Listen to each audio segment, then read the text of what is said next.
If godly people will not seek political power and use it for godly means, godless people will. Your choice. There are people who want the approval of godless people more than they want the approval of God. If you want to do the most good for the most people, you need to ensure that your government is happily, gladly submitted to the moral law of God. The danger of secularism is not that it will lead to tyranny, it's that it leads to emptiness. All right. Ladies and gentlemen, welcome to the Christian Nationalism episode of Live Free.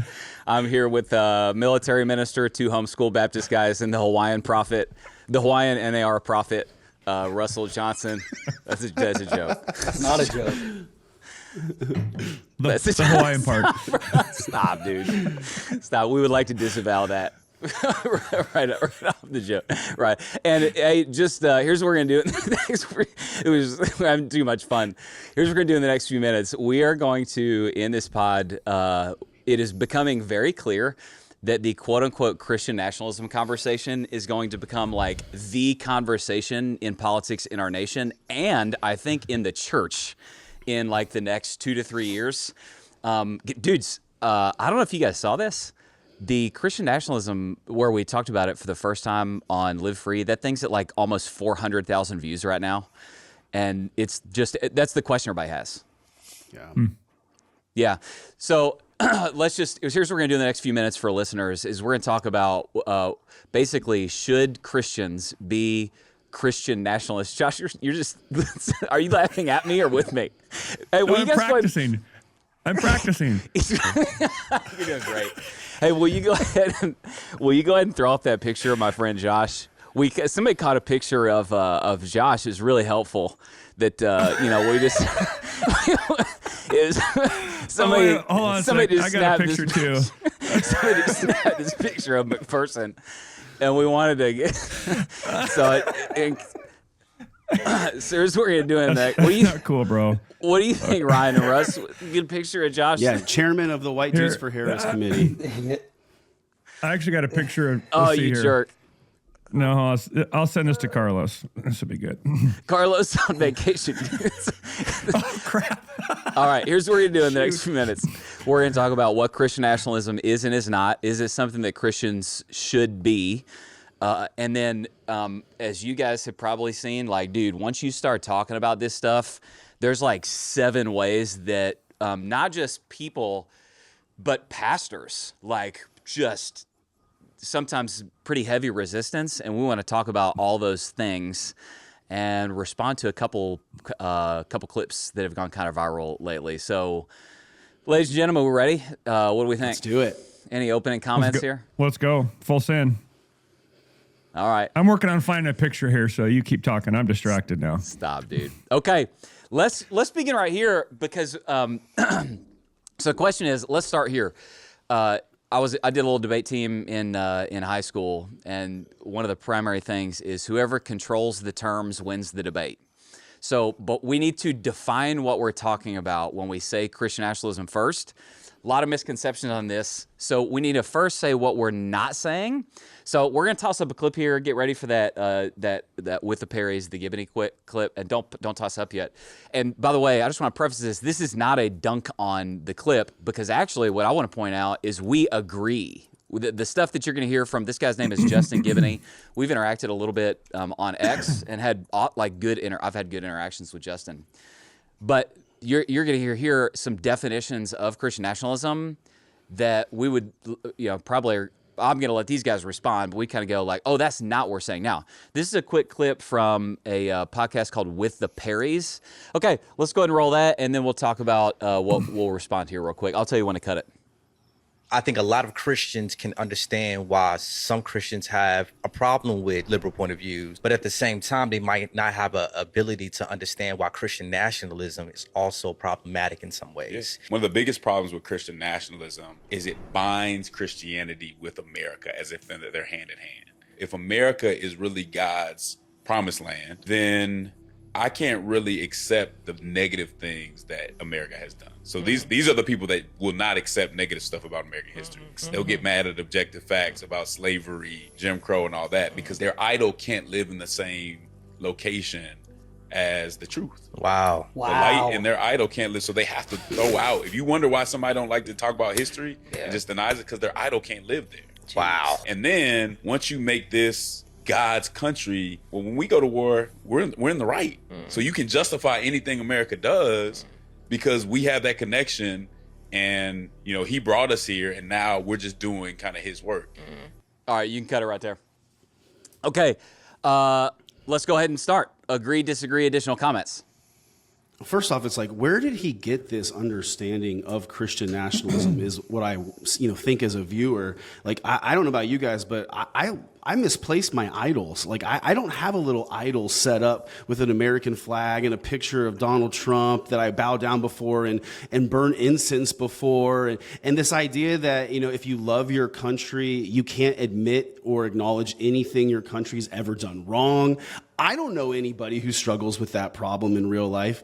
I think America was established by God's providence, and we'll probably talk more about that. But we don't claim it to be the promised land, and we don't conflate America with heaven, where everything will be perfect and sinless. I think it's funny that when this dude is talking about Christian nationalism, he brings up things like slavery and the Jim Crow laws. It was the Christian influence on the nation that ended slavery. It was the Christian influence of a minister named Dr. Martin Luther King, who advocated for civil rights laws, and through his death led a revolution and a reformation of the American legislative and legal framework, led it in a more equitable direction. And so it's like, it's such like a misguided, false attempt at interjecting a modicum of like intelligence into the debate that it completely misses the point. And in doing so, he's bringing up the evidence for exactly why we need Christian influence in civic government. The abolitionist movement was expressly Christian. The civil rights movement was expressly Christian. And so it's kind of like Christian nationalism for me, but not for you. Oh, interesting. Josh. Yeah, I agree with all that. Nothing to add. Yeah, I'll just say, so you got, I may be a little more, here's what I'd say. I just agree with everything he said. If that's what somebody's talking about when they say Christian nationalism, agree. So what we're not saying is, first of all, he said, people who make Christianity and America go hand in hand. One thing I would say, and I think he would probably say it too, I think, don't we want Christianity and America to go hand in hand? Mm-hmm. Like, that's kind of our thing. As a Christian. We want every... Call me crazy. we want... Well, we want. Well, Go ahead. And like, nobody has ever committed adultery because they love their wife too much. So like, this idea of you ought to be scared to have patriotic or feelings of affinity towards the nation you're in, because that is inevitably going to lead to idolatry, is just a red herring. It's an argument that is built on a false precipice. And the reality is not just our nation, but in the history of nations, it has been objectively true that Christian influence, moral influence, leaning in the direction of righteousness, has had a downstream major beneficial effect in the development of a nation or of a people. Major. And so to kind of create this straw man definition of what Christian nationalism is and then attack it because, you've got all these like, crazy conservative white people who are building miniature altars to Donald Trump and waving an American flag, and that's their highest allegiance, and they're not really allegiant to Christ, and they can't admit any of the wrongdoings. Nobody is doing that. You are criticizing something that only exists within the mindset of like MSNBC contributors. It doesn't make sense. Yes. Yeah, interesting Ryan? little tidbit about the effects of Christianity on the abolition of slavery. I was thinking of the Christmas hymn, O Holy Night, which it sings, "Chains shall he break, for the slave is our brother." That song was translated into English in 1855, 10 years before the abolition of slavery in America, and spread across America in churches singing this prophetic declaration of freedom for the captive. Why? Because of Christianity, bro. I'm sorry, I'm fired up. Okay. Yeah. Well, let me say a few things we're not saying, because I'm going to go ahead and give away a few things, and I don't know if these guys will agree. These guys are allowed to disagree with me. We're all big boys here. I'm going to say that correctly defined, every Christian should be a Christian nationalist. That's where I'm going to go here in just a second, correctly defined. So let me say a few things that we're not saying. We are saying we want Christianity to permeate our nation. That's like part of the Great Commission. So we are saying that. We are not saying that America equals Christianity. Okay, so we're saying we want Christianity to permeate America. We're not saying America equals Christianity. To the, kind of the statement that he made about, man, if you start to believe that America equals God's country, I don't think anybody here is saying that America is the, it's glory breaking in pre-second coming. I don't think any of us are saying that. I don't think any of us are saying that, man, we believe that America and God are so interconnected that whenever we go into war or any action that we take as a country, we're automatically in the right. Is anybody saying that? No, nobody's saying that. No. I didn't think any I mean, of when you you guys get your were saying citizenship in America, you do not automatically gain entrance into heaven. Like, these are Yes, two important. distinct things. And when we talk throughout this podcast about the concept of Christian nationalism and Christian influence on society, let me just add one thing we do not believe. We do not believe that being an American it equivocates with being a Christian, in that we're not trying to legislate faith that saves through the government or the civic process. We know that you can't do that. Faith has to come from the heart, right? And that's one of the big misconceptions, I think, around Christian nationalism. Like, people would say, well, you need change to come from within through the gospel, transforming the heart. And that's absolutely true when it comes to being saved from hell and entering into the kingdom of heaven. But we're talking about heaven coming to earth, and we'll get more into that, I think, in a minute. Yeah, and I think at its like foundational definition, Christian nationalism is the conviction that the Christian faith should inform and shape the moral, cultural, and political life of a nation. So when we're talking about the need for Christian influence in the framing of a country, that's what we're communicating. This isn't like the Mormon theology of Christ returning to Independence, Missouri, and establishing the New Jerusalem. I've been to Independence, Missouri. I promise you, Christ is not returning to Independence, Missouri. We're talking about the influence of Christianity permeating every sphere of society, including the political sphere. There is not one realm on earth that Christ is not king of or lord over, including the public policy or the political realm. And so when we talk about the need for Christians to engage in the public square of civic engagement, and in doing so advocate for Christological values, we're talking about the concept or the idea that righteousness exalts a nation, and that this nation is a better, more free nation for all people when we lean in that direction. Right. This is not some sort of top-down, militaristic, convert or die, we're going to outlaw freedom of religion, and everybody has to pass a theological test in order to be a citizen.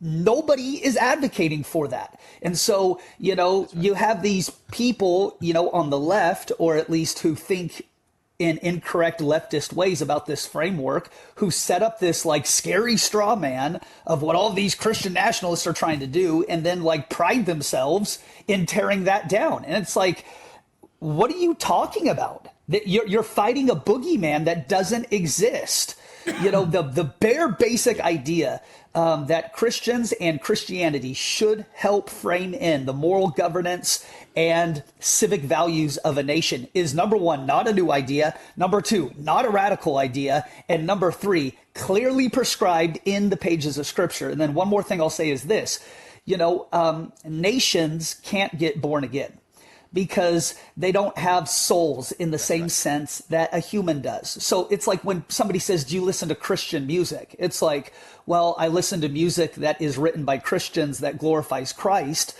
but no, a music label can't get born again.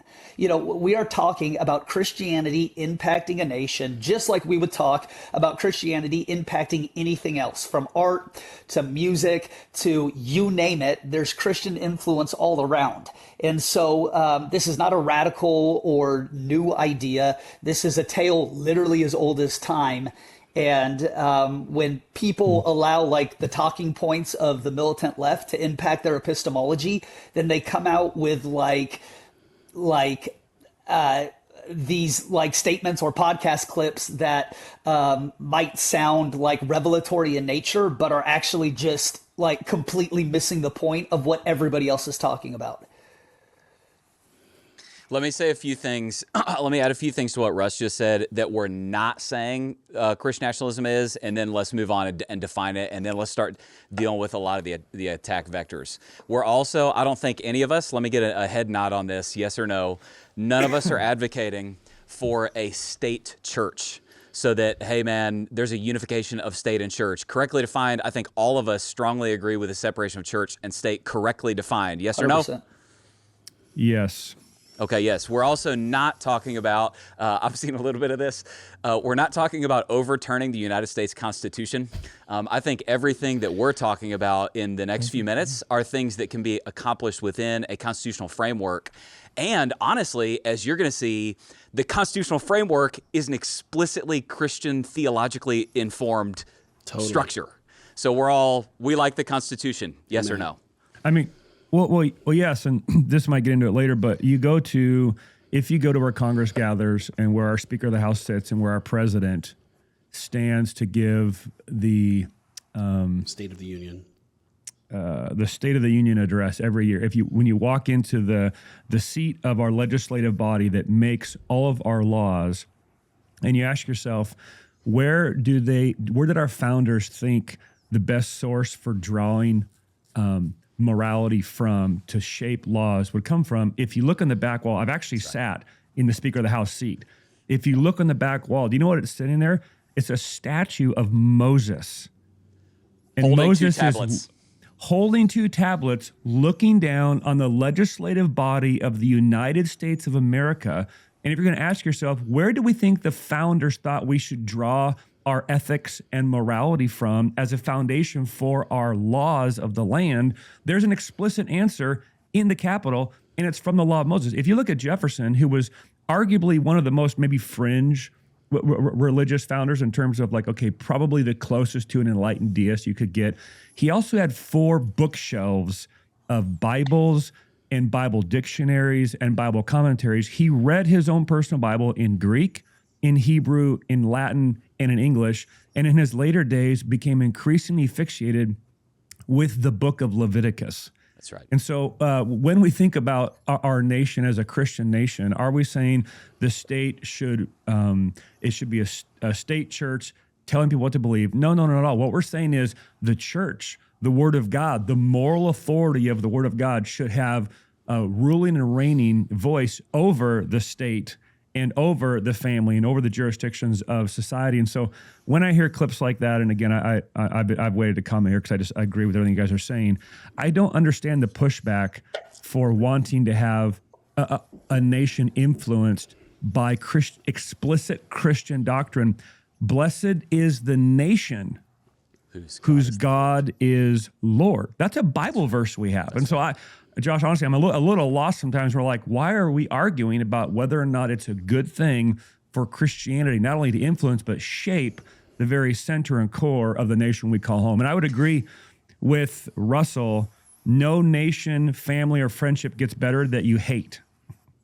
We're called to love our families so they flourish. We're called to love our wife so she grows. We're called to love our nation so that in loving it, it can flourish. I don't understand the problem with patriotism or nationalism unless it's defined in a way that I wouldn't even I agree think with. here's one reason why there's a problem with it. It's because there are people who want the approval of godless people more than they want the approval of God. And so they hear this idea, like, you're a Christian and you want your Christianity to influence America. Like, they hear this question from progressives and leftists, and as a people pleaser, someone seeking the approval of man, they go, oh, no, not me. Like, I don't want a version of Christianity that messes with your sinful life in any way. I don't want a version of Christianity that in any way projects itself onto society. I want like a safe, non-threatening, like politically correct Christianity that allows for all manner of debauchery. And that's what people, I think, are overreacting, what causes the overreaction on some level. Well, so we're gonna save it because we're gonna go through some of the kneecaps to this, and then I do want to talk because for the vast majority of our listeners, they're not pastors, but the four of us know there is massive pushback from a lot of pastors to this, and that I think honestly would surprise the average Christian. And I want us to talk about why that is real quick. So let me say one more thing that we're not saying, and then if there's anything else that's in you guys' heads, like, hey, we're not saying this, I'll give you a last word here, and then let's move on. We're also not. This is like a super theology nerd thing, so like 4 people who listen will even know what I'm talking about. At least here, what this conversation is not doing is advocating for like a classically defined theonomy. Now, there are some guys, this is a niche theological conversation. There are some guys, a lot of theonomists are like, yay, Christian nationalism. That's fine. That's a different conversation. But that's not what this conversation is advocating for. Now, is there anything else that that you guys would like to go, hey, one more thing that we're not saying before we Well, I move think McPherson was saying that he's actually sat in the seat of the Speaker of the House of Representatives. Wasn't that on January 6th, Josh, when you were part of the insurrection? You were the guy with the buffalo horns, right? I knew I recognized you from somewhere. Yeah. I didn't want to talk specifics of dates. My but, gosh. Let me just say, this is the second time as the host of the podcast, I need to say, that's not what we're saying. We're canceling out both NAR and Jan 6 participation. Okay, so that's good. let me corral the troops here. Okay, let's Josh, show this. This might be sidetracked, but Yeah, go ahead. I'm not sure I agree, disagree with what you just said. When you say theonomy, what are you meaning?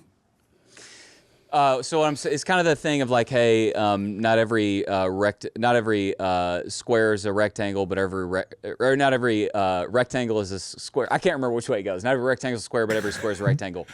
All theonomists.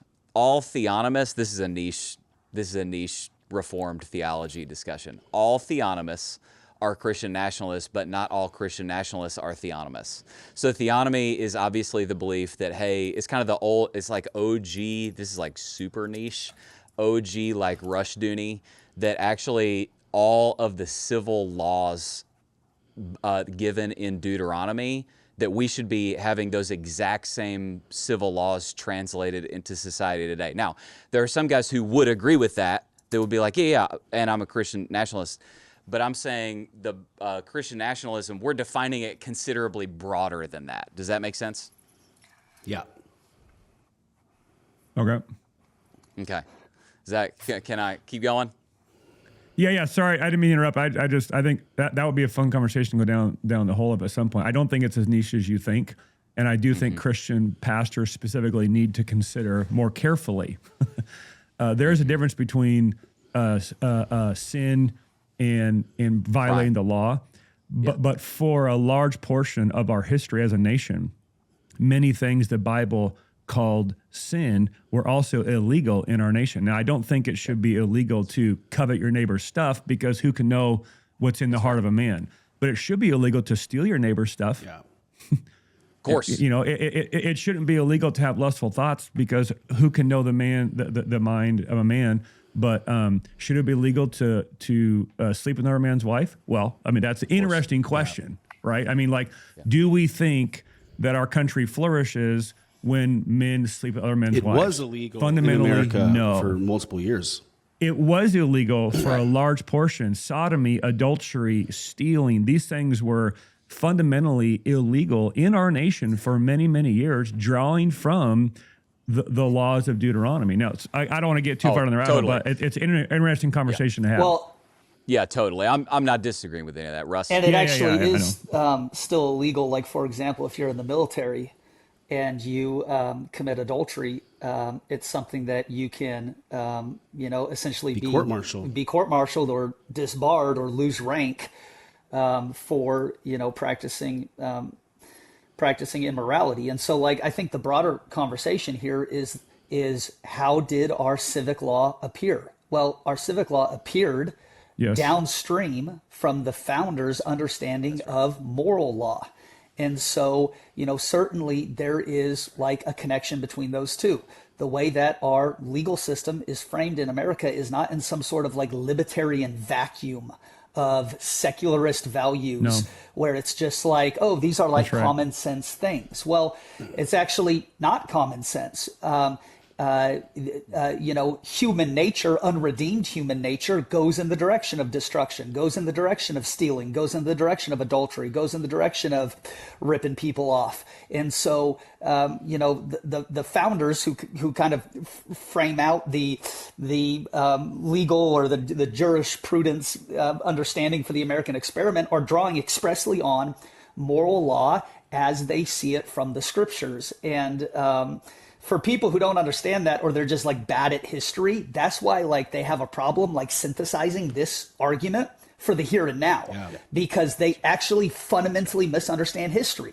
And so like when people find themselves on the opposing side of Christian influence in a nation, it's not just that they misunderstand the scriptures, they misunderstand history.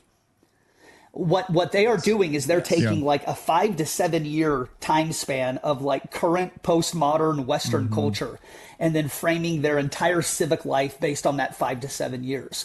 Instead of looking at the 250 year history of America going, we wouldn't even made it to where we are today without some semblance of connection to a moral law that informs civic law. Yeah, and we're going to get to that here in a second. I think, honestly, for a lot of people, it will absolutely stun them how explicitly Christian the founding of our nation and the documents are. Like, I literally, I think it will absolutely stun them. So we're going to get to that in a second. Go back to defining Christian nationalism, Josh. Lay that out. Yeah, let me do this. Let's go ahead and I actually think it's let me jump off of a clip. This one kind of viral a few months ago. Go ahead and toss that the clip from the newsroom up. Yep, go ahead and toss that guy up. One thing that unites all of them, because there's many different groups orbiting Trump, but the thing that unites them as Christian nationalists, not Christians, by the way, because Christian nationalists is very different, is that they believe that our rights as Americans, as all human beings, don't come from any earthly authority. They don't come from Congress. They don't come from the Supreme Court. They come from God. Yeah. Okay, so let me riff on this, and let me give a definition of Christian nationalism we're going to work with, and then you guys can agree or disagree. So first of all, what we would like to point out is that our founding documents literally say that we hold these truths to be self-evident, that all men are created equal and endowed by their creator with certain inalienable rights. So she's saying it's Christian nationalism to believe that your rights don't come from government and they come from God. That's literally in our founding documents. Like, let's just say that. Number two, let's point this out. This is a serious conversation. MSNBC is not sending their best. Let's just get that out. They're not sending their best. Let me just say a few things. Number one, what we have to understand is that if the government gives you rights, then the government can take them away. So this is what we really need to understand, is that once you stop believing in any higher authority than the government, then the government becomes God, and if they give rights, then the government can take them away. Number two, we have to understand, this is really important. Number two, we have to understand, but if you believe like we do, that rights don't come from government and they come from God, then here's the question, what's his name? Because different gods, quote-unquote gods, are going to bestow different rights. Like they're in fundamentalist Islam, with a straight reading of the Quran, Allah is going to bestow a right to take sex slaves after a jihad. Right. Okay, in certain parts of fundamentalist Hinduism, those gods are going to bestow a certain inalienable right on a community to burn a widow on her dead husband's mattress as an offering to the God. So once we say that, hey, rights don't come from government, they come from God, we have to ask the question, what's his name? Because which God is the one that's going to be giving the rights? And we got to define them. Now, let me just riff on this for a second, and then you guys add commentary, agree, disagree. It's really helpful to just take the terms Christian nationalism. So when we talk about nationalism, we're not talking about idolatry where we care about our nation more than we care about God. We're talking about span of governments. McPherson has alluded to this before. You have three choices. You have tribalism, nationalism, or globalism. Tribalism is a bunch of warring little factions. It's chaos. Globalism is one world government. We would just point out that in the Bible, the only attempts at globalism are in, I think it's Genesis 12 at Tower of Babel, when mankind unites the entire world in rebellion against God. And then at the end of Revelation, where most readings of Revelation are that the Antichrist attempts a one world government. So let's just point this out, that in the Bible, God establishes nations, Satan does globalism. Mm-hmm. And then nationalism is the span of government that is, the Bible says that God has established nations and their boundaries. And there's a whole reason for that. So this is what we're talking about. Okay, so if you don't like the nationalism part, which one do you want to do? You want to do tribalism or you want to do globalism? Well, I think the four of us are like, well, those are really two bad ideas and one good idea. So then the question is, what kind of nationalism do you want to do? Do you want to do Islamic nationalism? Do you want to do secular progressive nationalism? That's what we've been doing for the last 20 years. Or do we want to do Christian nationalism? So when we say that, we're saying what Russ said earlier. Christian nationalism is us saying that we treat true things as true. Christianity is true. There is a one true God. And that therefore, that God's morality, morality is the only thing that gets legislated. Let's legislate the morality that doesn't invite the judgment and the wrath of God. Let's legislate and influence our nation based on a Christian perspective. So that's Christian nationalism. Agree, disagree, additional comments. Yeah, patriotism is a word that's very similar in definition to nationalism, and nobody treats the word patriotism like a scary label. So everyone's comfortable saying, I'm patriotic, sure. And when we say that, we tend to mean I love my country, I'm proud of my country and my culture and our history. The only difference in the term patriotism and nationalism is a small difference. It's like one phrase. Nationalism also includes the idea that your nation is better than other nations in some ways. And that's something that I think some tender Christians get a little bit concerned about. Like, are we allowed to say that we're better than someone else? Are we allowed to be proud of our country, like, and believe it's better than other countries? And I would just go like to a personal level, right? Are you allowed as a man to think your wife is better than other wives? Are you allowed to think that your family is better than other families? It doesn't mean you hate other families. It doesn't mean you hate other men's wives. It just means you love yours. And I would argue that today, in this world today, it's easier than ever to think, man, America has a superior moral structure, a superior legal system, a superior business environment, not just in third world countries where people are living in huts. You know, I'm talking about other first world countries. Like, look at Europe today, where you can get arrested for making an offensive social media post. Look at capitalist or socialist countries where they're essentially trying to equalize economic outcomes in society. What does that do to the healthcare system? What does it do to business opportunity? So is America better than other countries? The only people who don't think it is, it's people who've never been to other countries, okay? If you've been anywhere else in the world, you know that America is where you want to be if you want liberty and the opportunity to pursue happiness. Yeah, I mean, we live in a country that people are trying to break into, not break out of. And so when we talk about, Christian nationalism or the idea of taking pride in the country that you're in, we're really talking about an issue of priority. You're talking about the idea of owning a house and your front door has a lock, not because you hate people on the outside, but because you love people on the inside. And so this idea that in order to really be a well-adjusted, nuanced, empathetic individual, you have to feign this, modern day hatred for the country that you're in and completely, bemoan all of its historical inadequacies or tragedies or mistakes. And then that really makes you like above the political fray. I mean, it's like, it's ridiculous. It's so juvenile. And it's juvenile, and it misses the point. I mean, we could all sit around and talk for hours about all of the times that America has gotten it wrong or made that wrong decision and tried to course correct and things of that nature. But the idea that you can't or that you shouldn't love the country you're in, because be aware that's going to lead to idolatry, and that's going to lead to, you being an American first and a Christian second. It's like they're addressing a problem that does not exist. There is not this wide scale idolatry in the church where people have more faith in their American citizenship than they do in the risen Son of God. And so you have all these nervous Nellies who like to point out things like, well, if your church has an American flag, if you say the Pledge of Allegiance, if you encourage people to register to vote, it's because you are idolizing the country that you're in and doing a disservice to the gospel.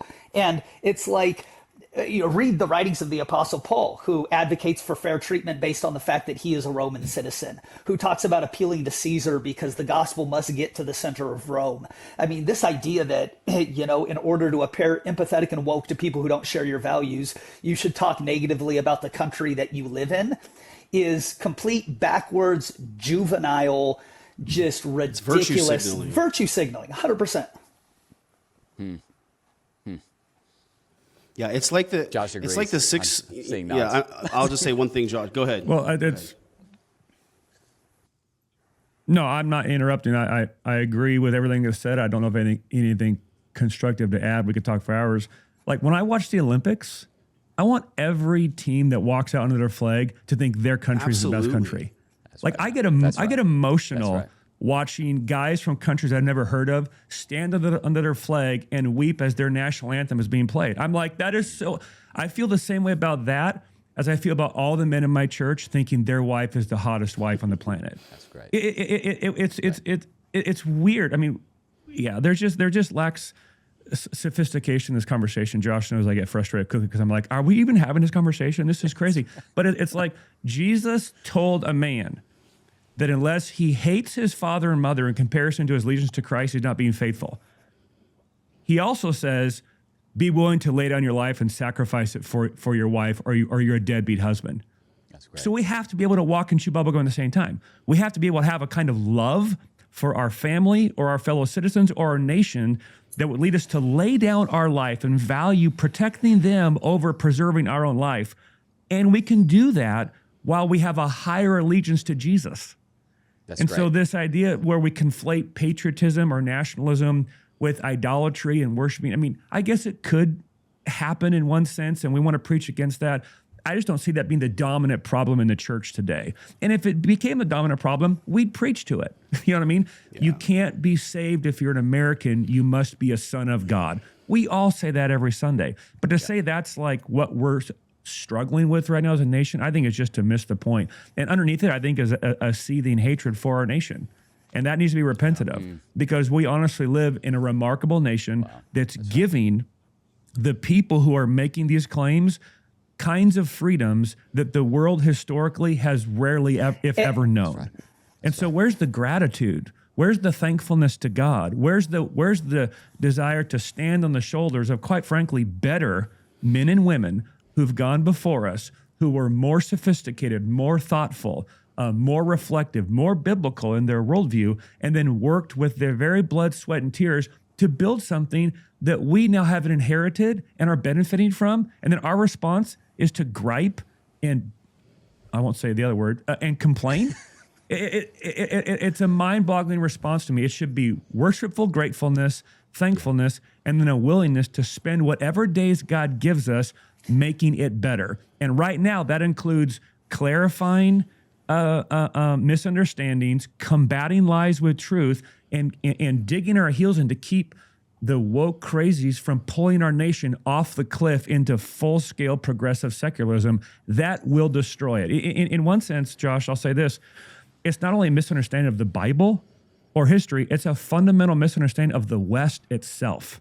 There you go. And so, yeah, nothing to add there. Russ, and then I'm going to go to move us. If there is one issue that we face in the church as it pertains to this conversation, it is not that people love their country too much. It's that people don't love it enough. That's right. When you love the country that you're in, that's right.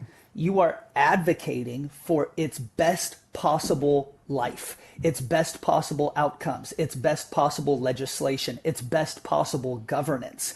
If anything, if there's any issue that we face in the church, it's that people have shifted into neutral and taken themselves out of the conversation, and they've kind of adopted this like, c'est la vie, it is what it is, agnosticism as it pertains to the destiny of a nation. Exile in Babylon. Exactly. Like, we shouldn't even care about these things. You shouldn't pledge allegiance. You shouldn't vote. You shouldn't be in the military. You shouldn't be a police officer because, to be involved in any type of national conversation or interest in the development of your nation, be warned. You're going to fall into the trap of idolatry. No, when you love your nation, you advocate for its best possible outcomes. And the way that we do that as believers is by advocating for the moral law that informs the civic law. This nation has its best possible outcomes by advocating for righteous things.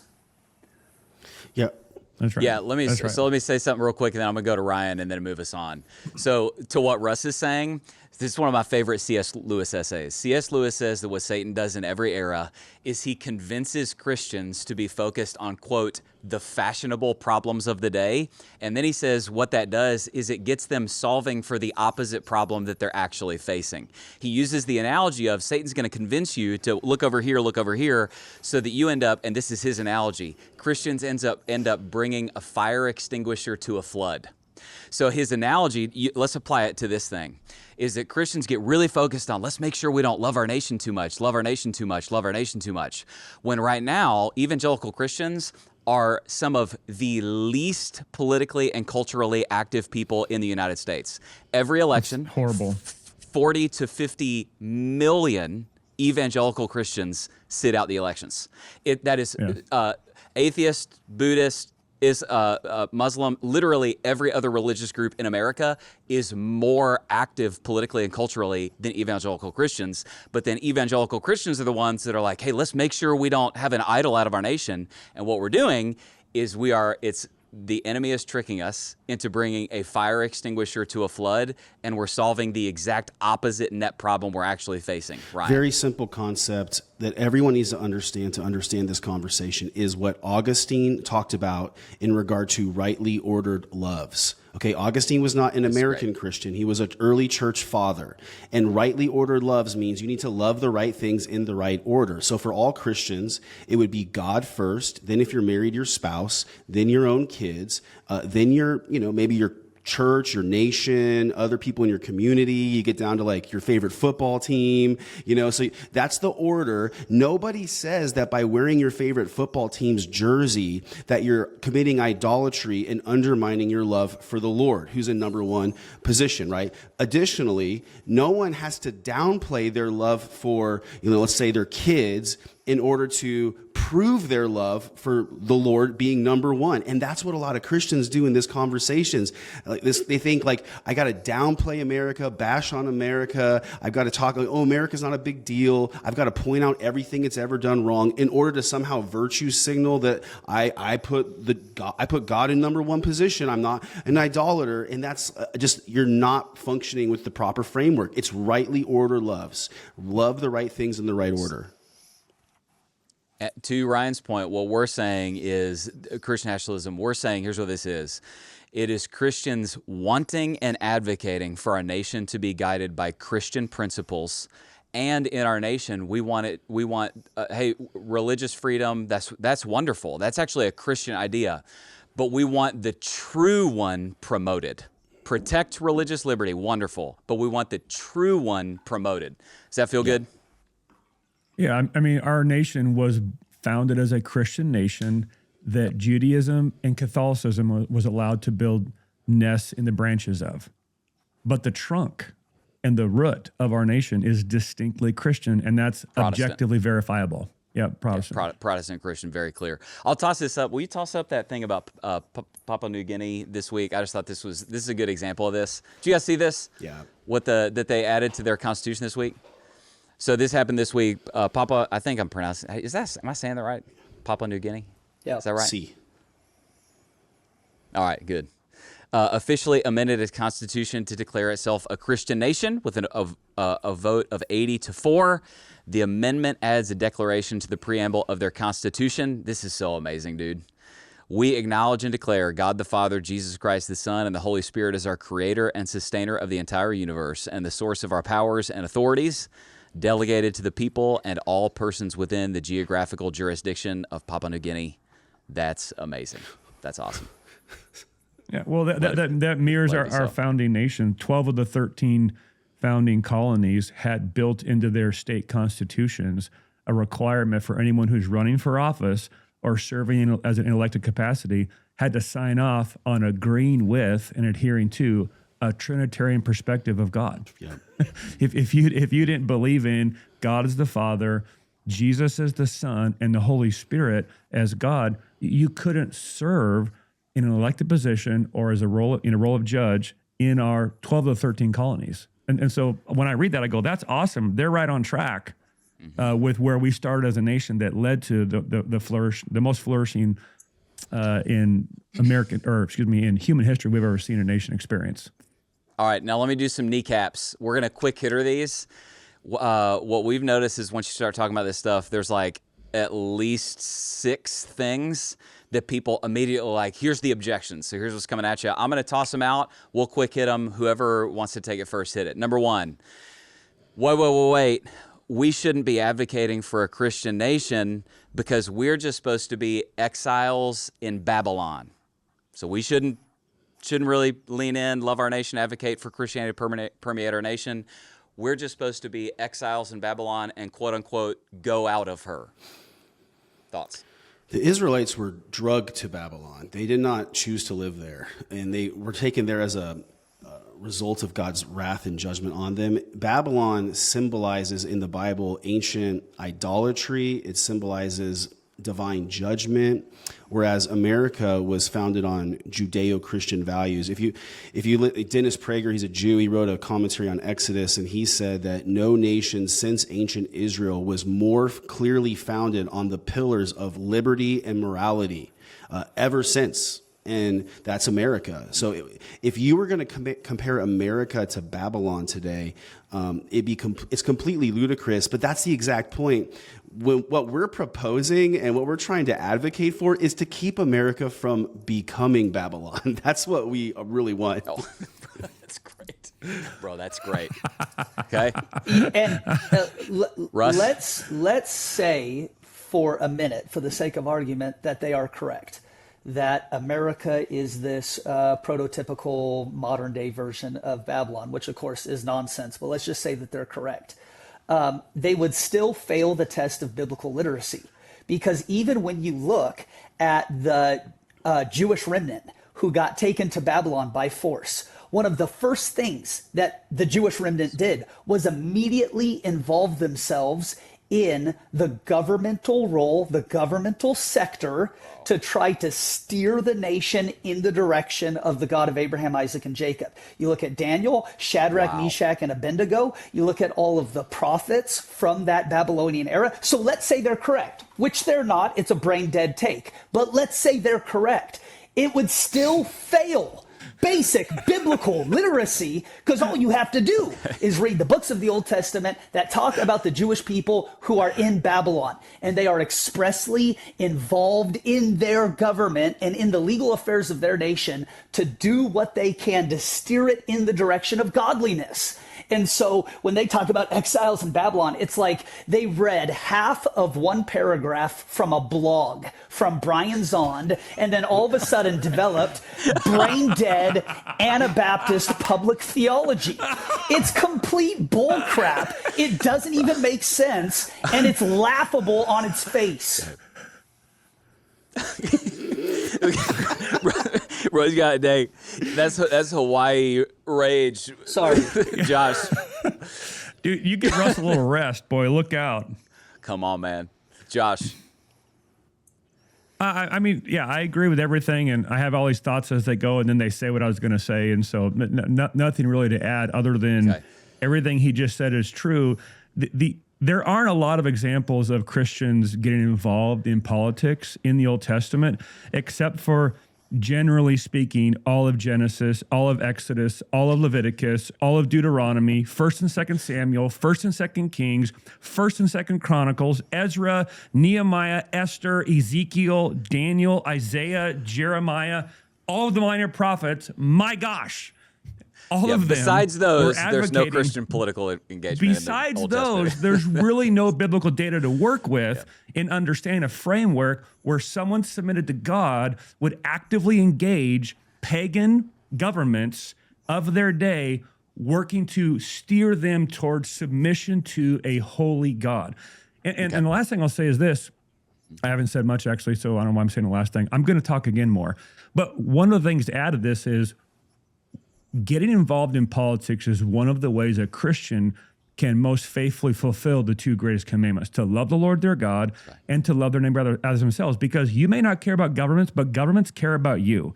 And if the government of your nation is not submitted to the God that you serve, that government is going to oppress and choke and regulate and rob and steal and obliterate your neighbors, including your children.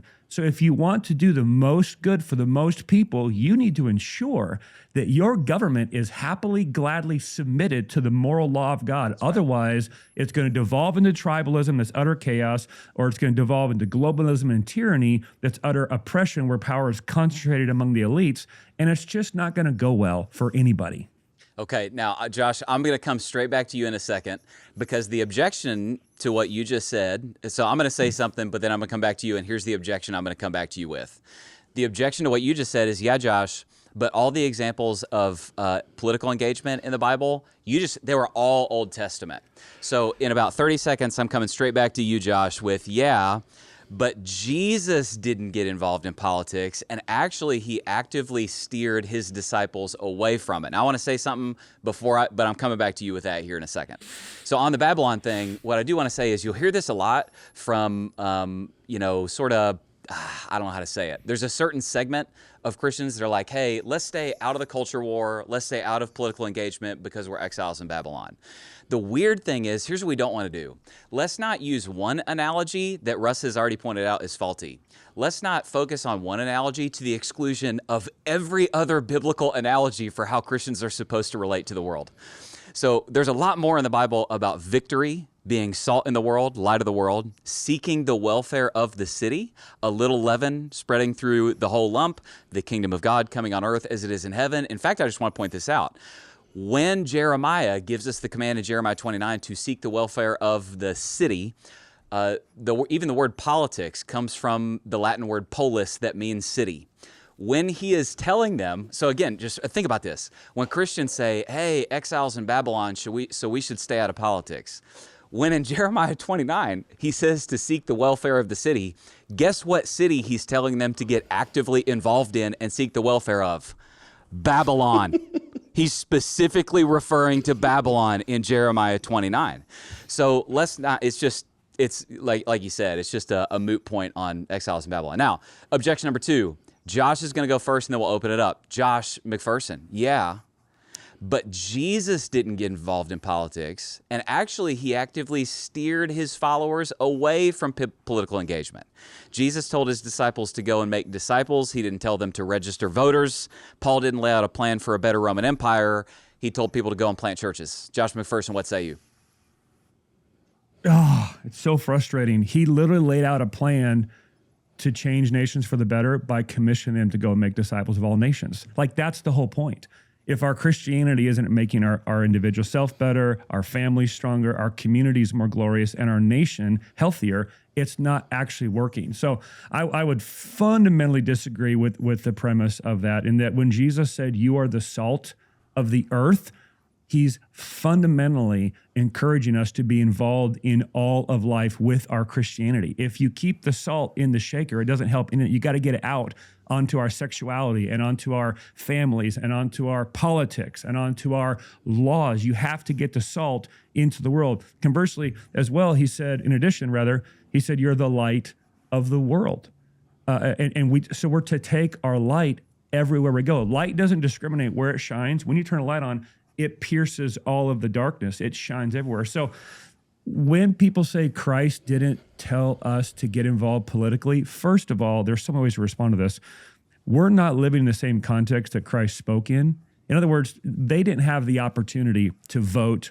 They weren't living in a constitutional republic. They were living in a globalistic, tyrannical culture where they had no obligations or responsibilities formalized as citizens where they could exercise that. So it's not same context. We have both opportunity, privilege, and I would say obligation to be involved in such a way as to shape our government that our government has given us through our constitutional republic. That is a privilege. Second, we're going to say something, Ryan? I lost your train of thought. What was I saying? Let me jump in real quick, and then you pop back in. I was just going to point out, I literally I thought you wanted to say something. I didn't mean to cut you off. When you're in the middle of this just No, brilliant... that's okay. He's giving me the little signal to come to him that's next, Josh. That's what he's doing. But I literally heard someone this week say, someone said, hey, Jesus said to disciple people, not nations. And it's like, no, he literally said to make disciples of all nations, not all skin colors, not all ethnic tribes, right? Nations. And what do you think happens, bro, when you disciple all the people in a nation? You get a Christian nation. Right. And that's going to affect everything from the top down. And then when Jesus in the Great Commission said, how do you make disciples of all nations? Teaching them to obey everything that I have commanded you. How do you teach them to obey everything that Jesus has commanded? Not just in the church house, but also in the courthouse as well, in the schoolhouse. That's where you teach a nation to obey all God's commands. Yeah. When Jesus talked about Caesar and our relationship to him, there was a fundamental assumption in Jesus' teaching that Caesar also bows to Jesus. Yeah. And who's going to teach Caesar that if the church goes silent? It's the church's obligation and responsibility and privilege to remind Caesar that the government is nothing more than a jurisdiction created by God for the good and flourishing of all people, only and if they are submitted to God's law.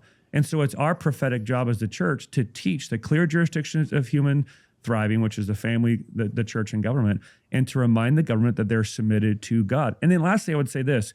I think the Pharisees and the Sadducees were a political entity. Yes. Oh, yeah. They were the political entity of the day, and literally the entirety of the Gospels is Jesus combating, is Jesus confronting, and is Jesus correcting the political structures of the day in the Jewish world, which were the Pharisees and the Sadducees that were functioning as a mini globalistic, tyrannical, elitist government that were actively oppressing people because they were making up rules unto themselves rather than submitting to the rulership of Christ. And so I would argue that literally Jesus' entire ministry was combating the wicked politics of his day as embodied by the progressive left, calling themselves Sadducees and Pharisees. Yeah, Russ. I mean, Josh is 100% right. You know, just like last year we had evangelicals for Harris. In the first century, the Pharisees and the Sadducees were evangelicals for Herod. It was like a subordinated political class that worked in conjunction with the Roman government and did what they can to, try to better legislate the daily life of the Jewish people who found themselves now occupied by the, superpower of their day, which was the Roman Empire. But, a religion that does not interfere with the social order will soon find a social order more than willing to interfere with them. So you just have to make the decision and the determination about whether or not there is real inherent value to the moral claims of your belief system. Because if you believe in those inherent values, then you have no opposition to advocating for those on a local or a national scale. Secondly, when Jesus tells his disciples, upon this rock I'll build my church. That word church, of course, in the Greek is ecclesia. That was an expressly political term borrowed from Athenian democracy. Jesus is utilizing these political words on purpose to describe the framework for the kingdom that he has come to establish. Thirdly, it is the express influence of Christians on the Roman Empire that eventually lead to the conversion of Constantine and the Christianization of the Roman Empire. So all you have to do is follow the first century New Testament framework for about 400 years, and you see the power of Christendom to take the world superpower of its day, turn it on its head, and see revolution, all across the empire in a way that advocates for the greater good and the virtue of the people who stand under the canopy of the empire of that day. And so, when people say things like, well, Jesus never advocated for, a political solution, it's like these red letter Christians who cherry pick things out of the synoptic gospels and then they ignore the broader context of the New Testament. If Christ is not powerful enough to be king over the political sphere, then the gospel is not nearly as powerful as we claim it to be. There is a responsibility for believers to find themselves involved in the public square of civic engagement. That has never once been controversial until recent history, where all of a sudden people want to renegotiate 2,000 years of Christendom and act as if we should be living in neutral, not involved, completely disengaged, because that's the most moral or Christian thing to do. It's just backwards thinking.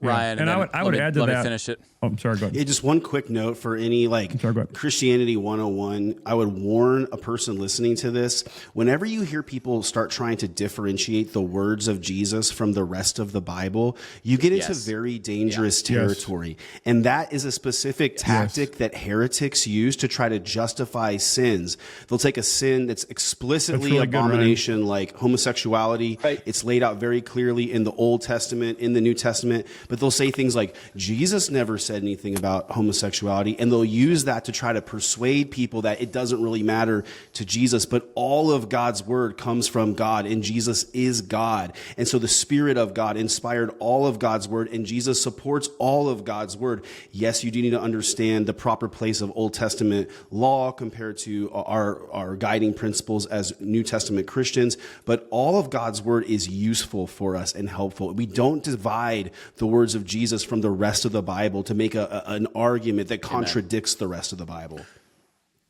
Josh. And I would just add to that, Ryan, it's such a good observation, is that when we look at the teachings of Christ in the gospel, we then must combine it with the actions of his disciples filled with his Spirit in the book of Acts.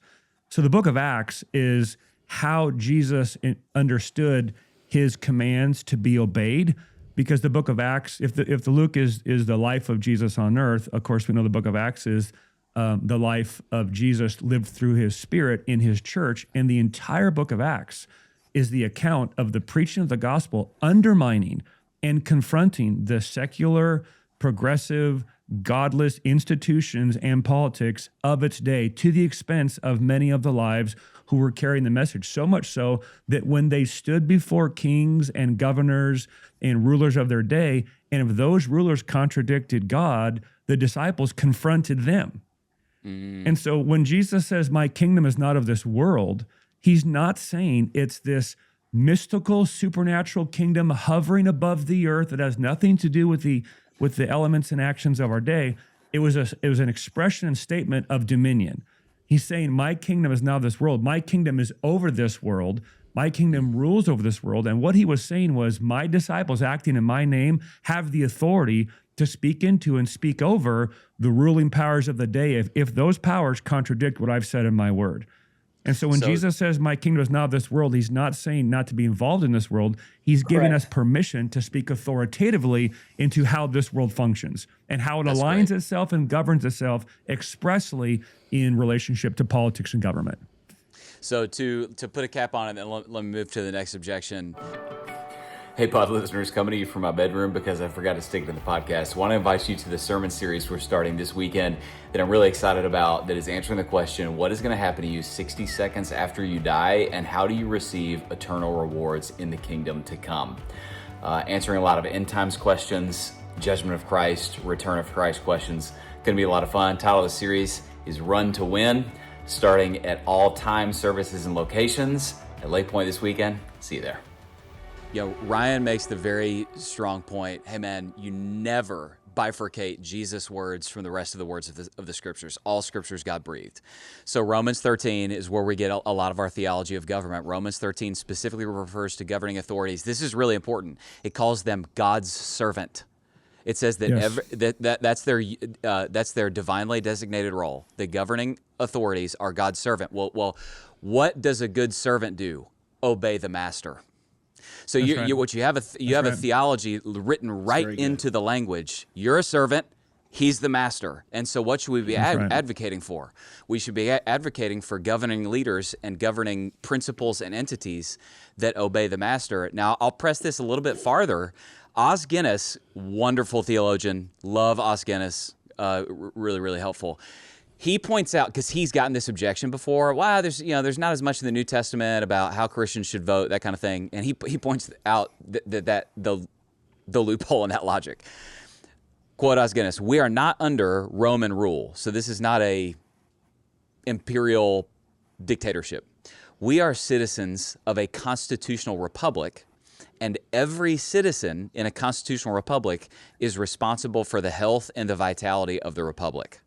So what I want to point out is a lot of Christians, they miss this. In a constitutional republic, guess who's at the top of the org chart only under the Constitution? You are. We are. The voters of the nation are at the top of the org chart.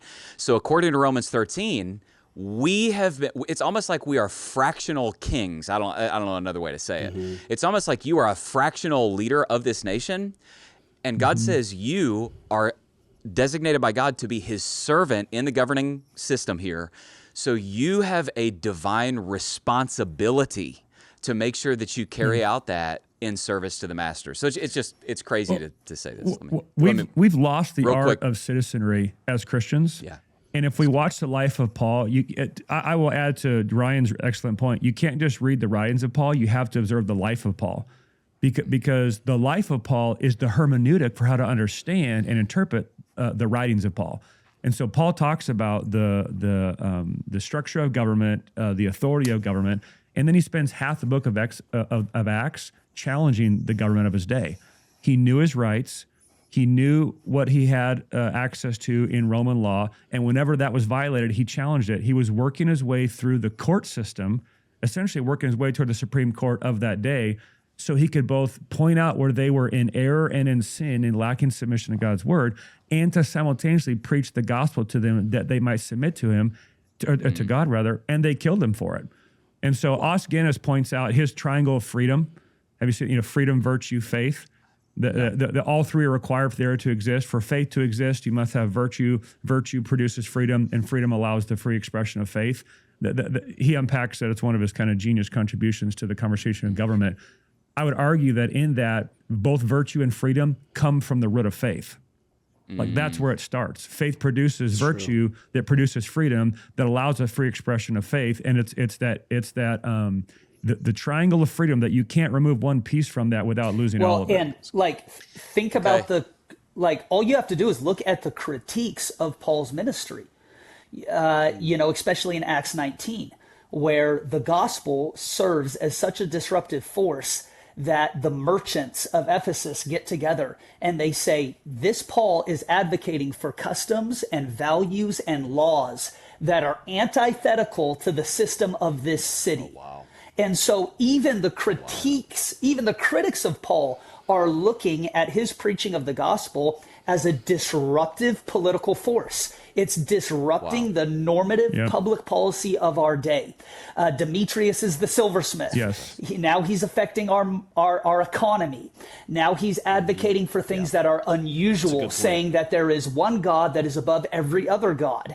And so this idea of It's like when people appeal to this like false, missiological like emphasis, where they're like, well, I'm just so on mission that I don't want to cloud the mission of God by advocating for political things. I'm like, it's empty virtue signaling. That's right.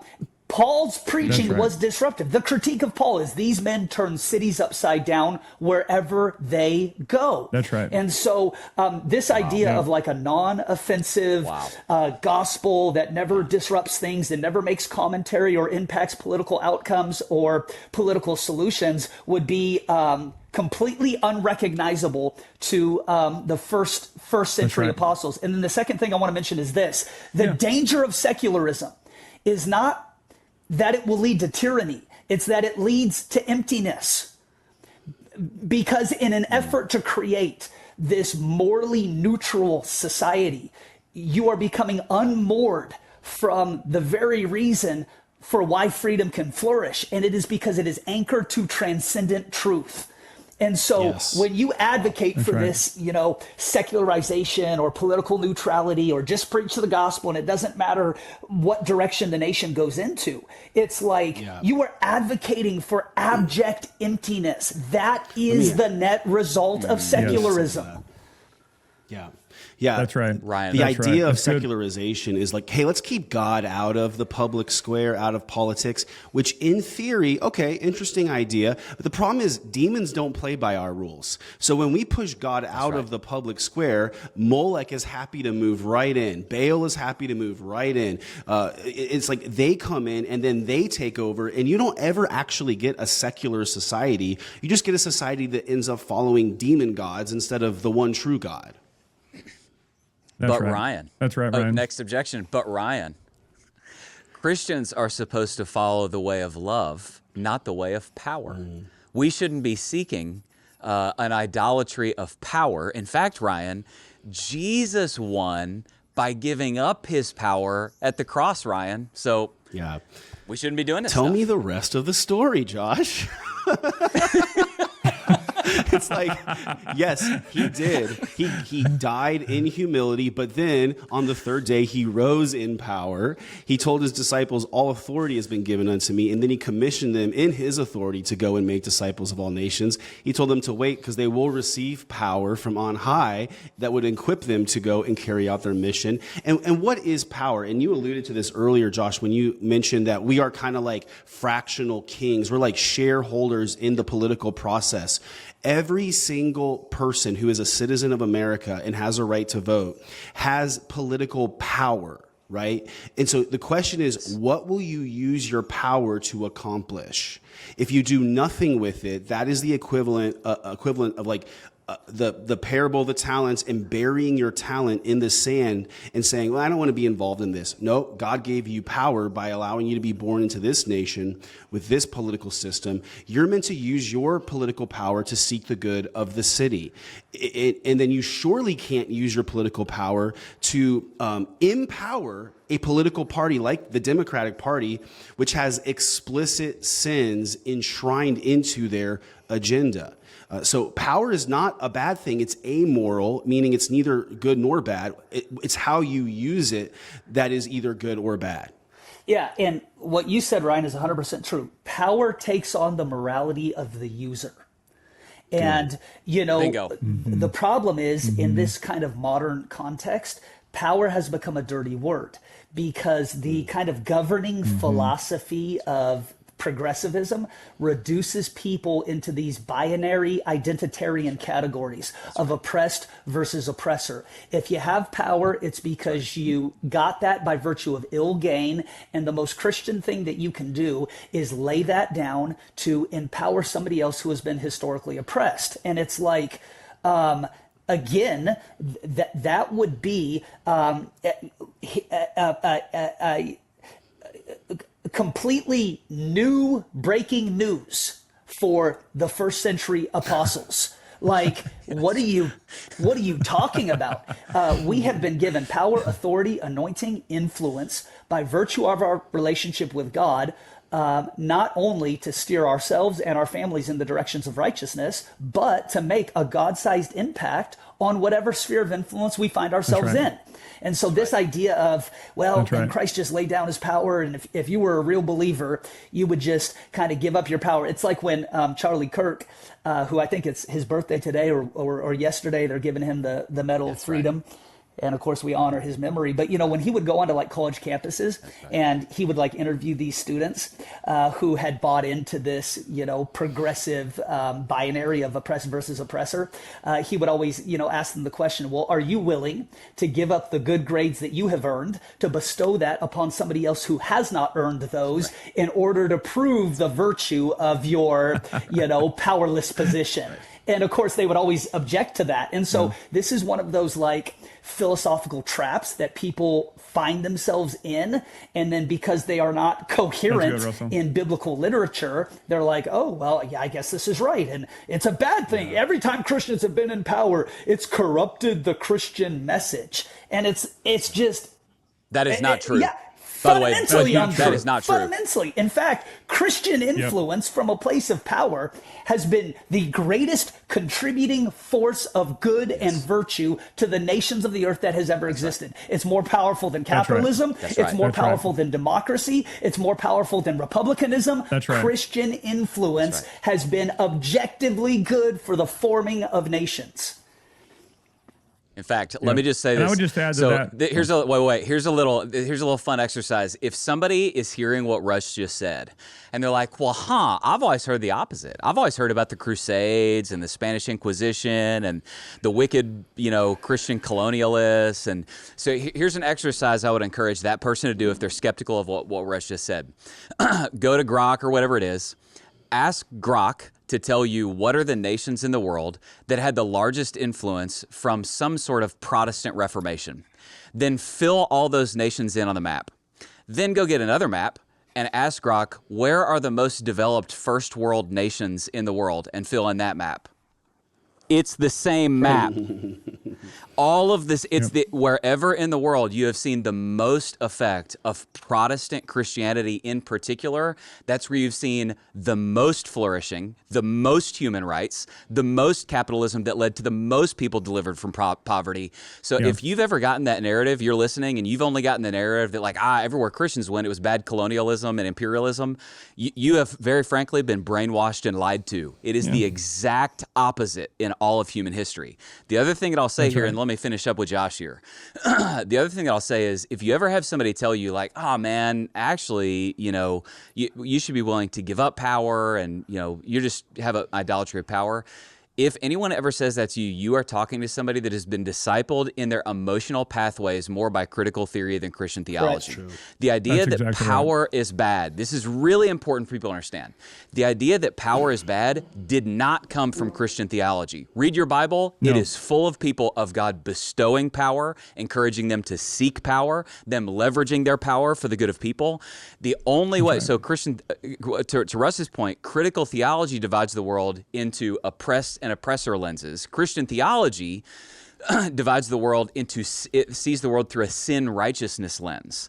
So, so power is like money in the Bible. It's not amoral like negative moral. It's amoral. It's morally neutral.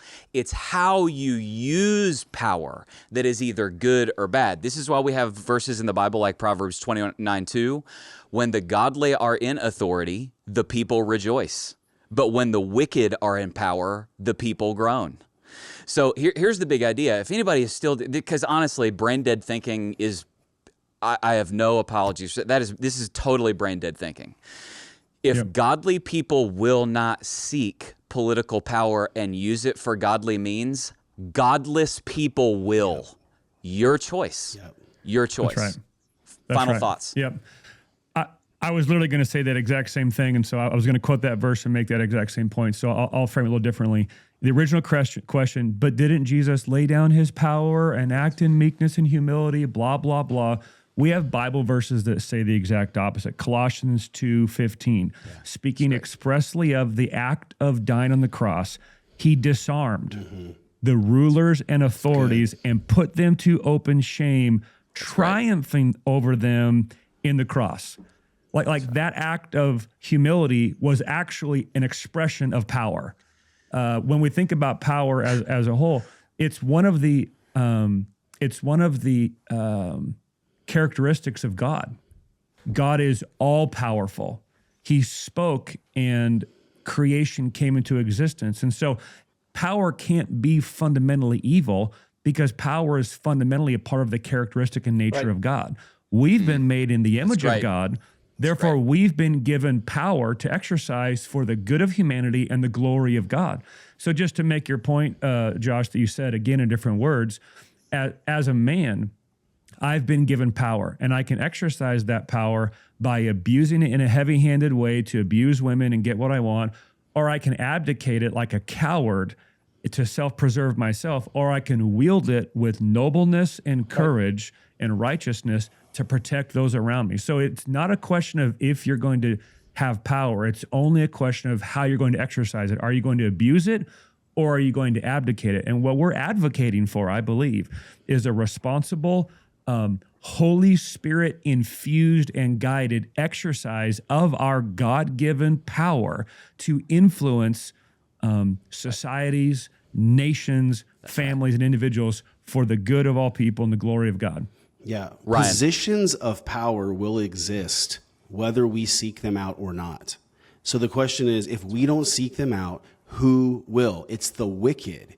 And when the wicked are in positions of power, the nation groans. The people suffer. Innocent babies get murdered in the womb. Children are told that they can transition genders. So of course, if you're allergic as a Christian to the idea of power, you need to go read your Bible again and read it slower this time. We're more than conquerors. We're overcomers, right? That's who we are as the people of God. Like, we are people who walk in power. We use it for good.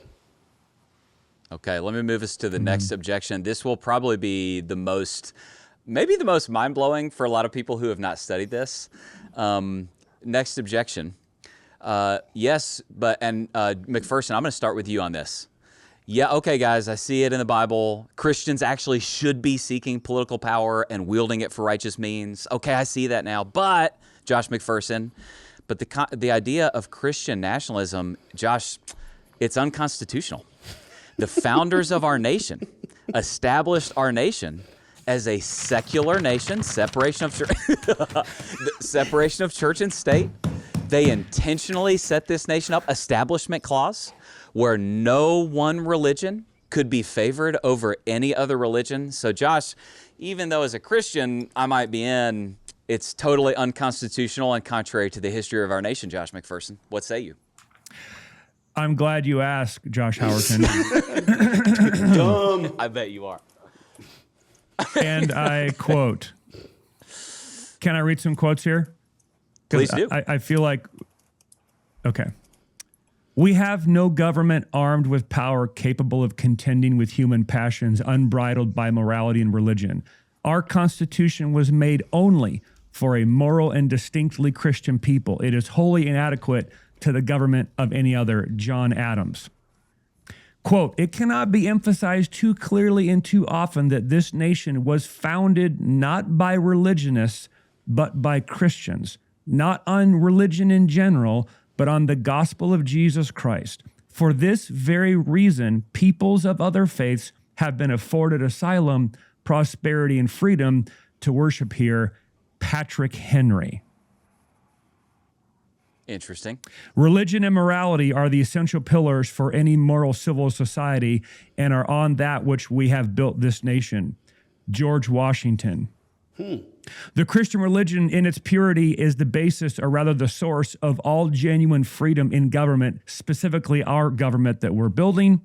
And I am persuaded that no civil government of a republican form can exist and be durable in which the principles of that religion have not a controlling influence over its government. Noah Webster.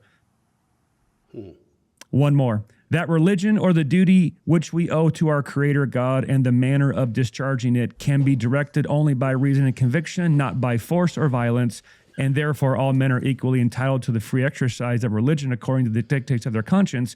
And it is the mutual duty of all to practice Christian forbearance, love, and charity one towards another, lest we lose our nation's conscience. James Madison. On and on and on and on and on and on and on we could go. The founding fathers were not generically Christian. They were distinctly Christian, and it's shot through the Declaration of Independence, and it's shot through the Constitution that we call our own. And I'll just give this quickly, and then I'll turn it over to somebody else. Evidences or lines of reasoning for why our nation is a Christian nation. The witness of the founding colonial states is case closed. 12 of the 13, as we referenced, had distinctly Christian requirements for any sort of ability to run for office. 2, the witness of the founding declarations and documents themselves, heavily influenced by Christian doctrine, providence, natural law, Christian principles, express references to God. Interesting, when they talk about, they use the word providence and God simultaneously. And oftentimes, the irony here is, and I'm working off the top of my head, the accusation was that the founding fathers were deists. And fundamental to deism is like God winds up the earth like a clock, step backs and lets it run. And yet when they refer to God in the Constitution, they talk about providence. Providence is God's meticulous interaction with every molecular detail of the world. Oh, that's good. That's good, Josh. And so in calling God providence, they were affirming their fundamental belief that God was intricately involved in all of life, expressly politics. Ryan. Line of proof number 3, the founding fathers' cultural worldview. They were all under the influence of Protestant clergy. All of them attended Christian churches. Calvin's influence on government couldn't be overstated. The U.S. legal system is built on expressly and distinctly Christian virtues. And then the founding father statements themselves is a case closed for the reality that we were founded as a distinctly and expressly Christian nation. Yeah. Okay, so if promoting Christianity is not constitutional, somebody forgot to tell the guys who wrote and ratified the Constitution. Because let me tell you some of the things that were going on in early American history, all right? First off, we already mentioned that there's God, creator, divinity language in the founding documents. Josh mentioned multiple states' constitution. They not only acknowledged Jesus as Lord and their dependence on prayer. There was public prayer in opening sessions of Congress as a normal thing. Public school systems taught the Bible and used the Bible to teach children moral lessons throughout early American history. They had daily Bible reading and prayer in school into the 1900s. 11 colonies used taxes to support Protestant churches and actually enforced attendance. Now, we weren't here saying at the beginning of this podcast that people should be legally forced to go to church, but they once were in America, okay? In order to hold office in many places, you had to be a Protestant Christian. Like many places, you couldn't even be Catholic or Jewish and be in office. The Congress established chaplains for the military so that soldiers going into battle would have spiritual leadership in their presence. There were in multiple colonies and states what are called Sabbath laws or blue laws that made it illegal to conduct business on the Lord's Day, on Sunday. Further, there were blasphemy laws. Really quick, I want to say one quick thing about what you just said, and then I want you to keep going. That's significant. The Sabbath laws thing is significant because I read a book about this last week. Because Christianity is the only religion in the world for whom Sunday is the holy day. So the fact that they designated that specific day showed this wasn't just a generic religious thing. This was an explicitly Christian thing. Keep going. These are just a few biblical sins that were against the law in multiple colonies and states until not that long ago. Adultery was criminalized and still is in some places. Sodomy, which people today call homosexuality or being gay, that it was against the law in multiple states until even 2003. Fornication in general sexual sin was illegal in multiple places, punishable by fines, whipping, and public shaming. Okay, Incest and bestiality was illegal. Idolatry was illegal. Witchcraft was illegal in multiple places. Drunkenness and gambling was illegal. And this is interesting. Suicide was illegal. It was considered murder and a violation against God's law to kill yourself. So if you killed yourself, there was going to be a price to pay. But we could debate all day about Christian nationalism, but I would just go back to, like, if you're listening to this as a Christian, do you think it's a bad idea for bestiality to be illegal? Like, do you think it's a bad idea for incest to be illegal? I don't know. We could debate, the finer points of this, but the last thing is that some of our most prestigious universities like Harvard and Yale and many others were founded originally to train clergy with Bible-centered curriculum. So if we're talking about Christian nationalism and is that a good thing for today? Should we be Christian nationalism?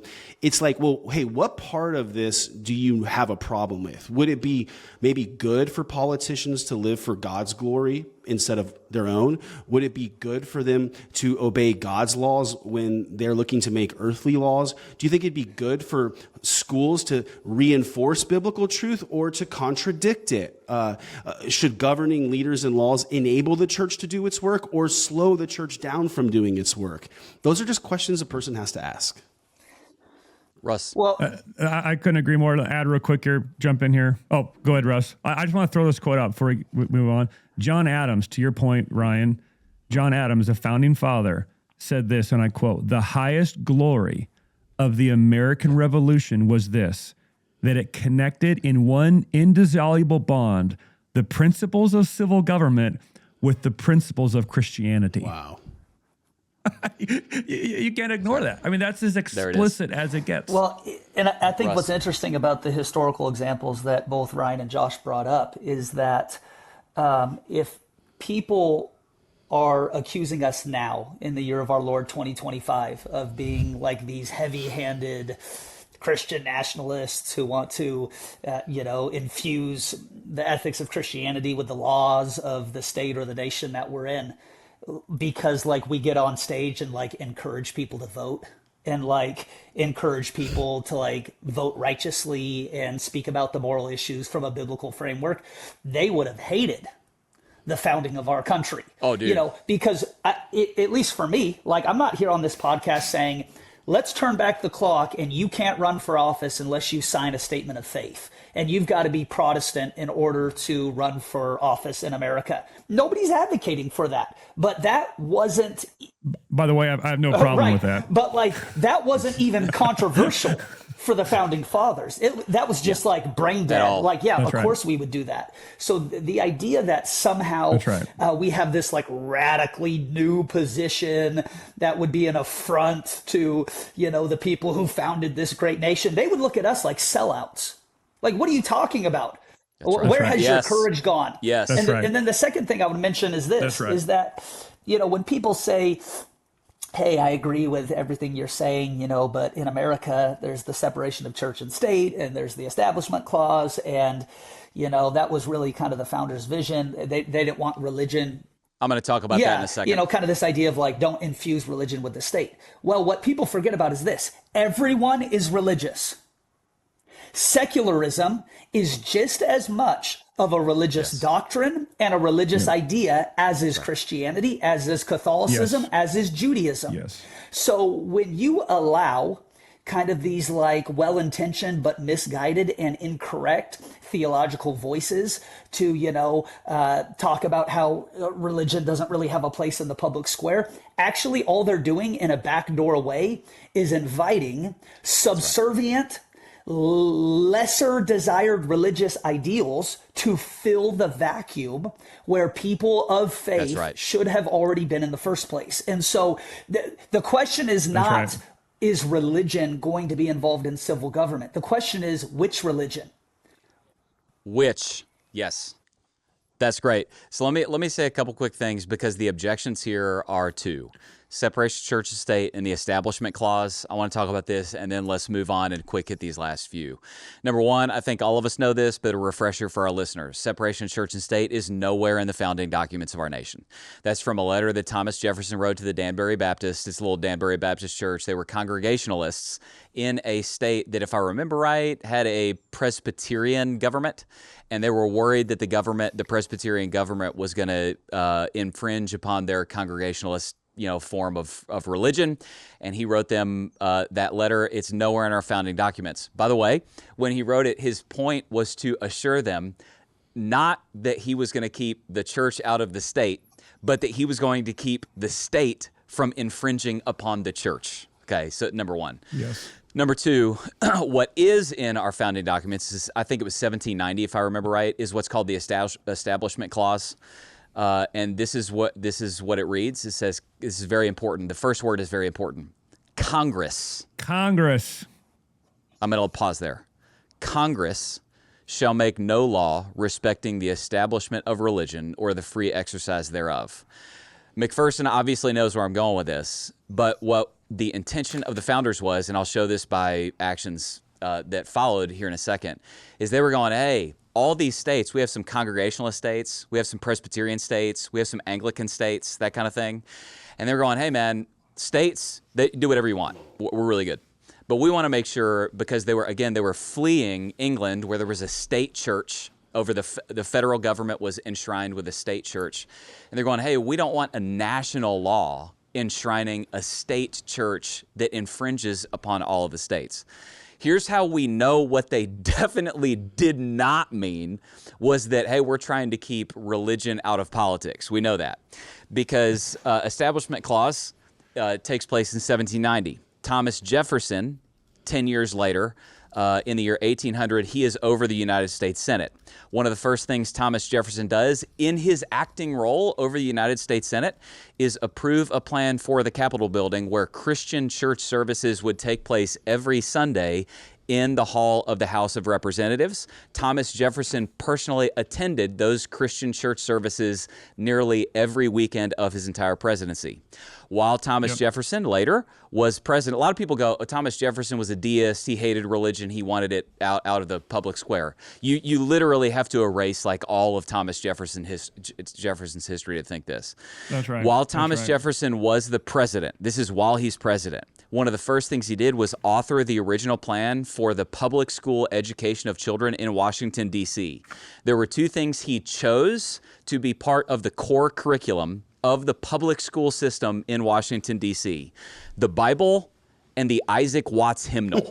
That's what he chose to be in the public school core curriculum. We also know this. In 1803, Thomas Jefferson signed a federal act out of, obviously, United States federal act, funding Christian missionaries to the native tribes. And then last thing I'm going to say, we could go on and on and on. Last thing I'm going to say is people go, oh, it said Congress, and so Congress wasn't supposed to have anything to do with religion. Trinity, will you pull up the first prayer of the Continental Congress? So literally, as they're ratifying our founding documents, they're praying things like this, the political leaders of our nation. I'm not going to read this whole thing. It's too long. I'm going to read you the first sentence, and I'm going to read you the last sentence. That's all I'm going to read. You can look it up. They're praying this in the United States Congress. O Lord, our heavenly Father, high and mighty King of kings and Lord of lords, who dost from thy throne behold all the dwellers of the earth, and reignest with power supreme and uncontrolled over all the kingdoms, empires, and governments, look down in mercy, we beseech thee, on these our American states, etc., etc. Now, I'm just going to read you the last sentence. This is how they close their prayer.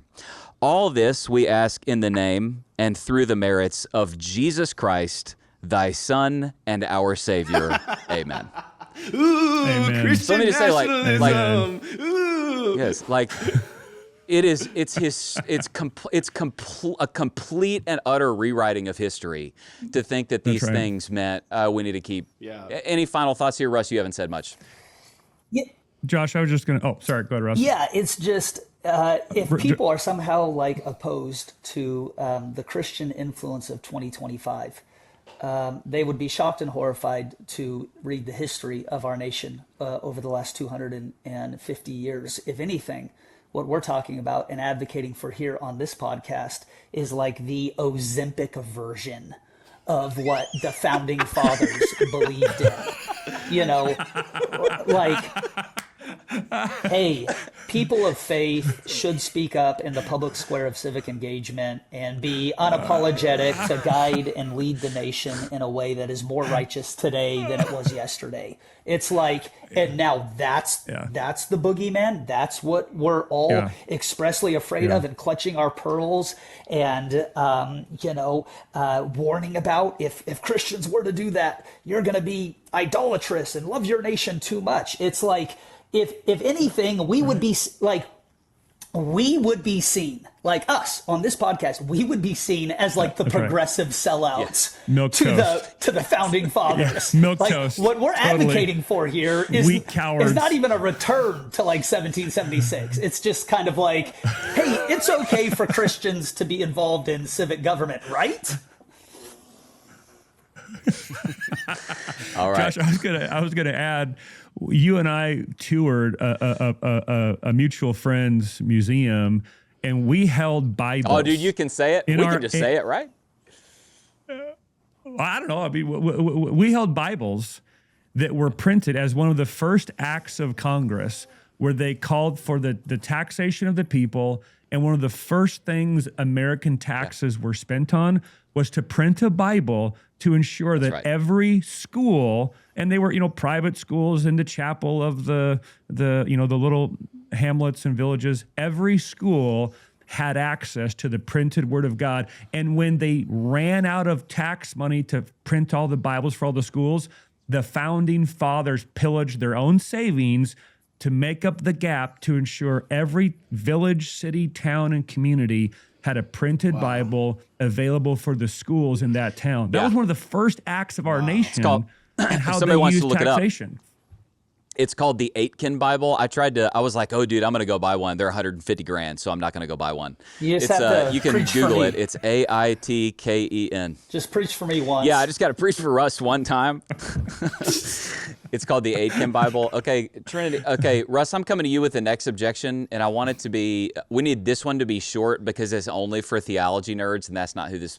So I'm going to say one last thing. Trinity, I'm going to pull up those 3 quotes from the Supreme Court. After I read these, Russ, I want you to respond to this objection that I've gotten from fellow theology nerds.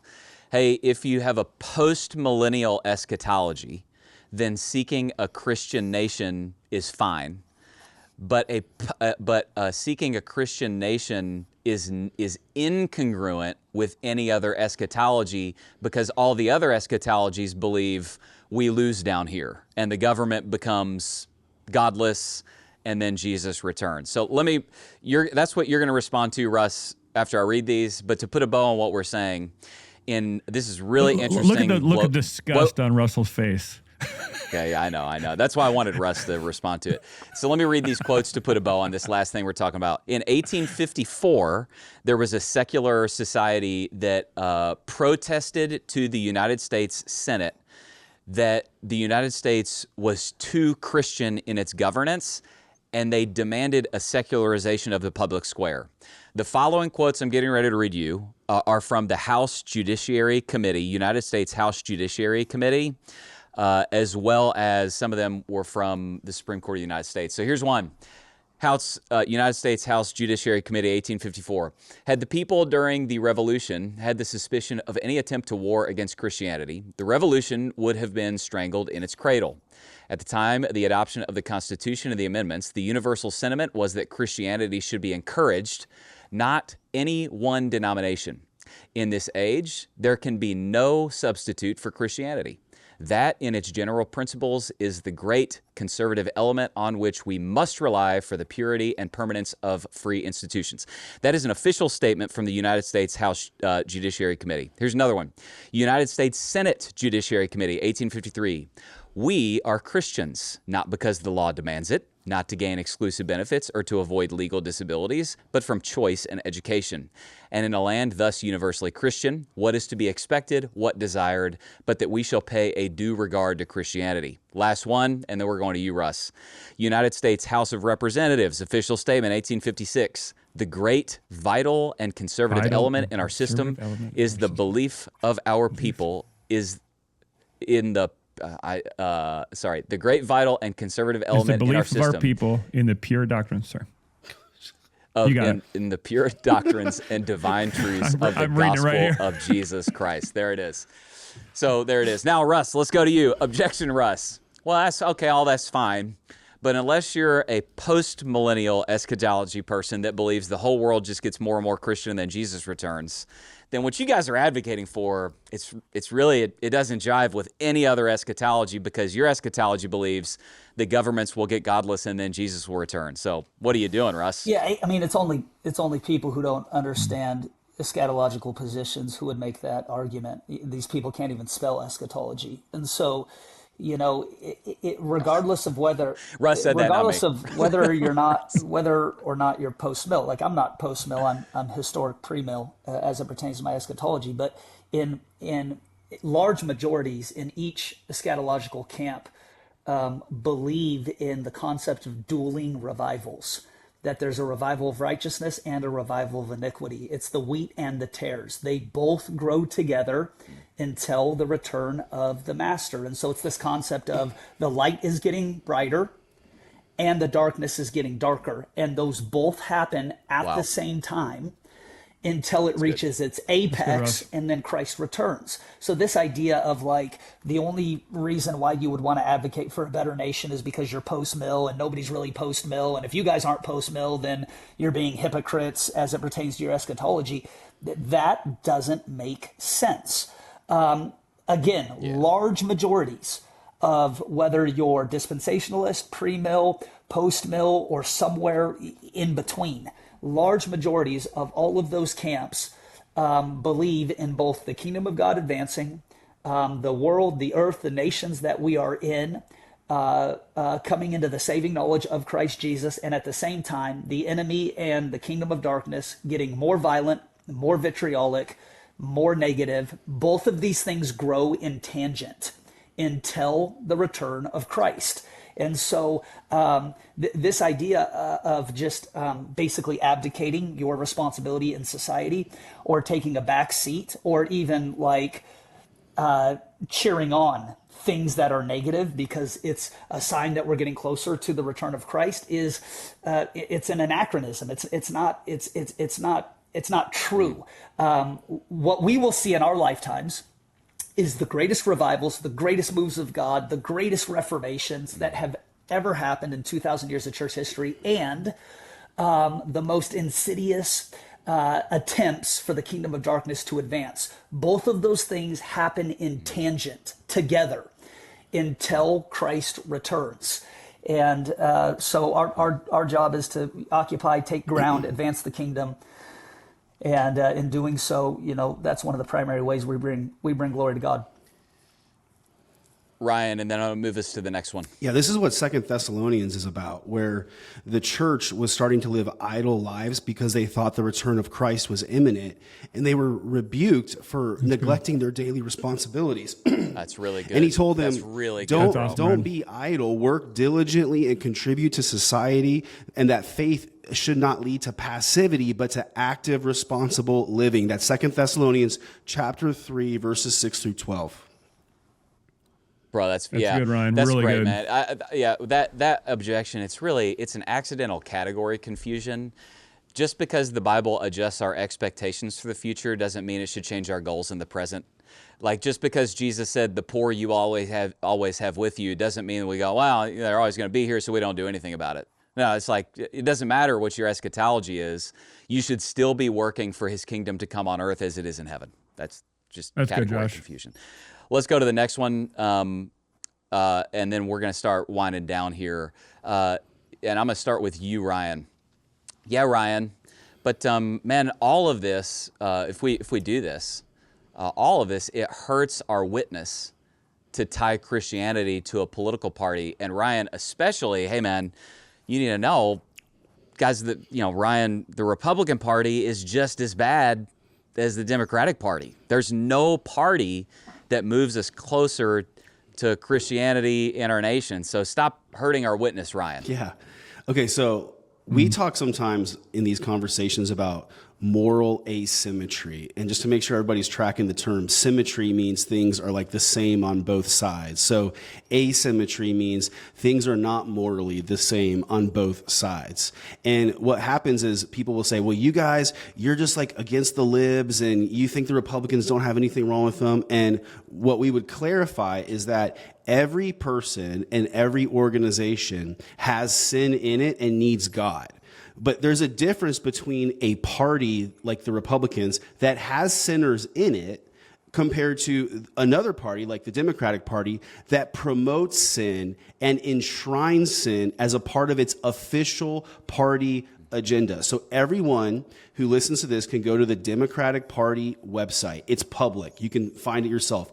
There are multiple things that explicitly and clearly defy God's ways, his laws, his moral character, and they profess that they're committed to bringing these things about in our country. I'm going to give you a few quick examples, okay? First, as it comes to reproductive rights, I'm quoting this, like, you know, reproductive rights. What they really mean is the right to abortion. They pledge, if you know, this go back to the last election, whether it was Biden or Harris, if you elect Biden or Harris, they will restore Roe v. Wade and protect abortion rights. They want to repeal the Hyde Amendment, which would allow federal funding for abortion.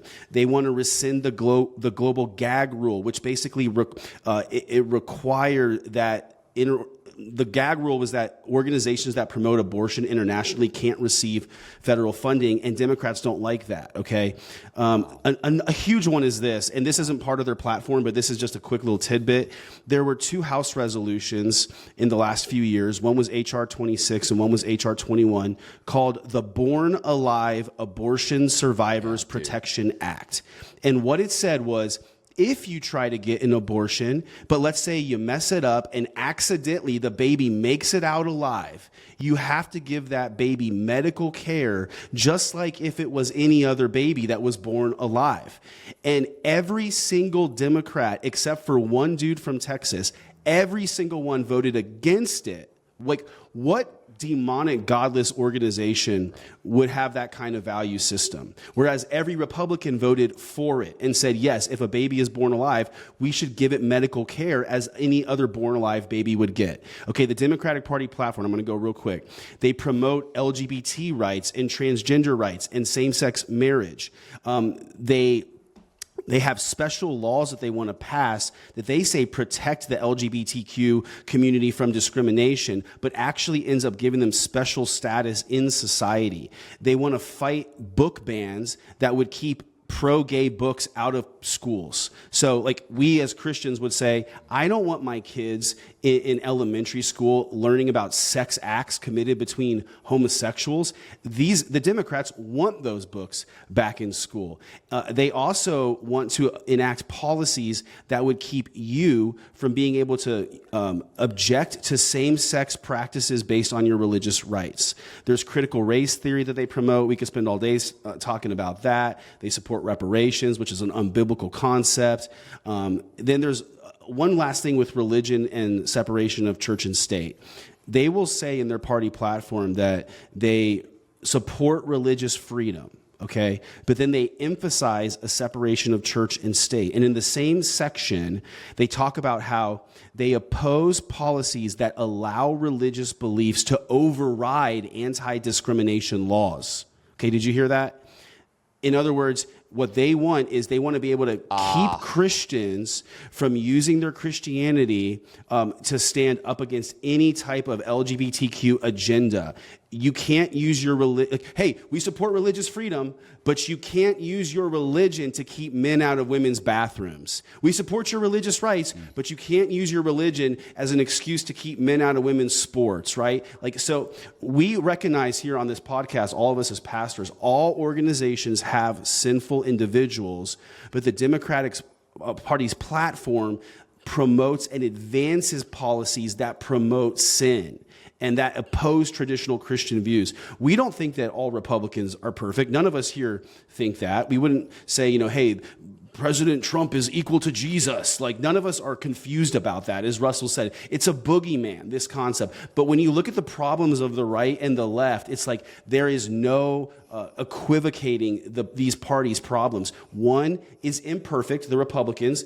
The other is demonic. They embrace demonic agenda as their own and promise, if you vote for us, we will advance these demonic causes. So it's really, there's no comparison. Russ. Yeah, I mean, to act as if there is like moral reciprocity between the parties is just an intellectually dishonest approach to the conversation. And it's interesting because third wayism is a kissing cousin of both sidesism. And what you have here is like this, well, both parties have problems and both parties are, evil or have issues with sin. It's interesting to me that the people who advocate that line of logic always inevitably and conveniently vote for the left. But they bring this up kind of almost as like a red herring. And, I think I'm probably the only person on this podcast who has worked officially in the political sphere. I've worked for the Republican Party, for the state party. I was a lobbyist, did work in our state legislature, things of that nature. I would be the first to admit that problems and or immoral behavior exist all around the political paradigm. There's a reason why Jesus wasn't born in Washington, D.C., because they couldn't find 3 wise men or a virgin. So it's like, we're all aware of the problems that exist here on both sides. But when people say either I don't want to vote or how could you vote for the lesser of two evils, it'd be like taking 2 people who are sick. One of them is an 85-year-old with stage 4 cancer who's on hospice care. And the other is a 21-year-old who caught a flu.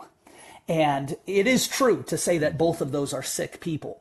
Mm-hmm. But to create, equivalence between their levels of sickness is intellectually dishonest.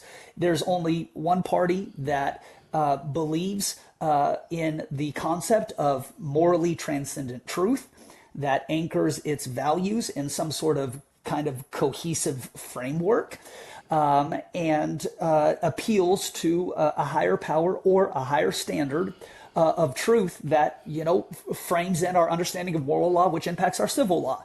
And so both sides have problems. Of course, both sides have problems. Nobody's denying that. But to create reciprocity or equivalence between those both sides and then use that as an excuse for why you are not involved in the political process is just dishonest in every sense of the word.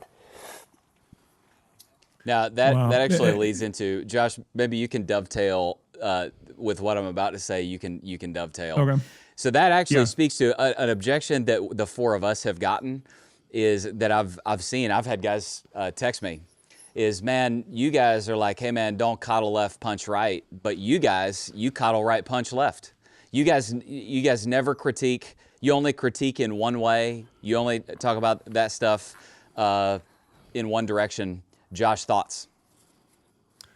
I'd actually like to hear your answer to that, Josh. We've talked about it before. I'd love to hear what you think about that. What I was going to say, to follow up with what Russ said, that might tie in here, and then, or do you want to go first? No, you do it, and then I'd love to answer your question. Okay, great. As Russ was talking, for the 3 people who are still listening to this podcast, I know we're going long, but it's kind of fun because we're talking about things that are I think so incredibly relevant to where we're at today, and so I'm grateful for the people who want to think deeply on these things. It hit me as you were talking, Russ. There was an article written by a very prominent Protestant pastor, large audience, wide influence, and he wrote it leading up to the election 5 years ago between Biden and Trump. And in that article, he equivocated the 2 parties as equally morally reprehensive. pointing to this asymmetry we're talking about. And in that article, I believe personally, and I love this man, I've learned from this man, he made a grave error, and it hurt the church because it got into the bones of the church, and it was this: the policies of the left in murdering babies are as equally destructive as the personal deficiencies of a guy who tweets in all caps. Right. That was essentially his point. Yep. And so then what he said was, if you promote one party that has glaring personal errors over the other party that has glaring, objectively, wickedly abhorrent policies, you're tainted and you have failed in your mission to serve. And then this is the quote. This is a devastating quote. We as pastors serve another king from another world. And I read that and thought, like, no, Jesus is the king of this world. Yes. And we have to be nuanced enough to understand that a guy who may have some personal deficiencies in some people's opinion, because he tweets in all caps, is not morally symmetrical with a party that's murdering babies and promoting people showing their genitalia as they protest nakedly in the street against ICE and its policies. They are not the same. But that article was written by a very popular Protestant pastor, and his conclusion was, therefore, because one party murders babies and another party tweets in all caps, I'm not going to participate in the process. That was his conclusion. And many Christians followed suit, and I think it's a damning commentary on a faulty missiology that fundamentally misunderstands the role of the church in culture. And it's dumb.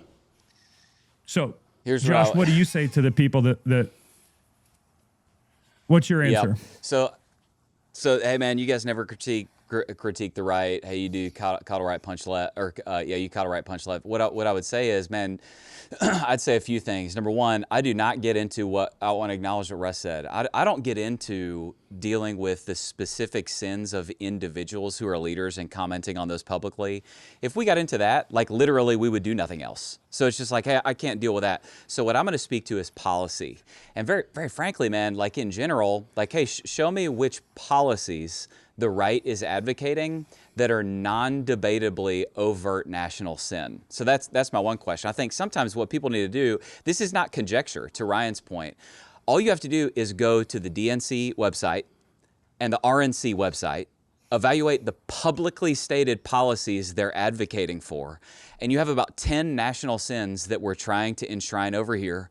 And I'm not aware of anything over here where we're trying to enshrine national sin. Are there things that I wish were?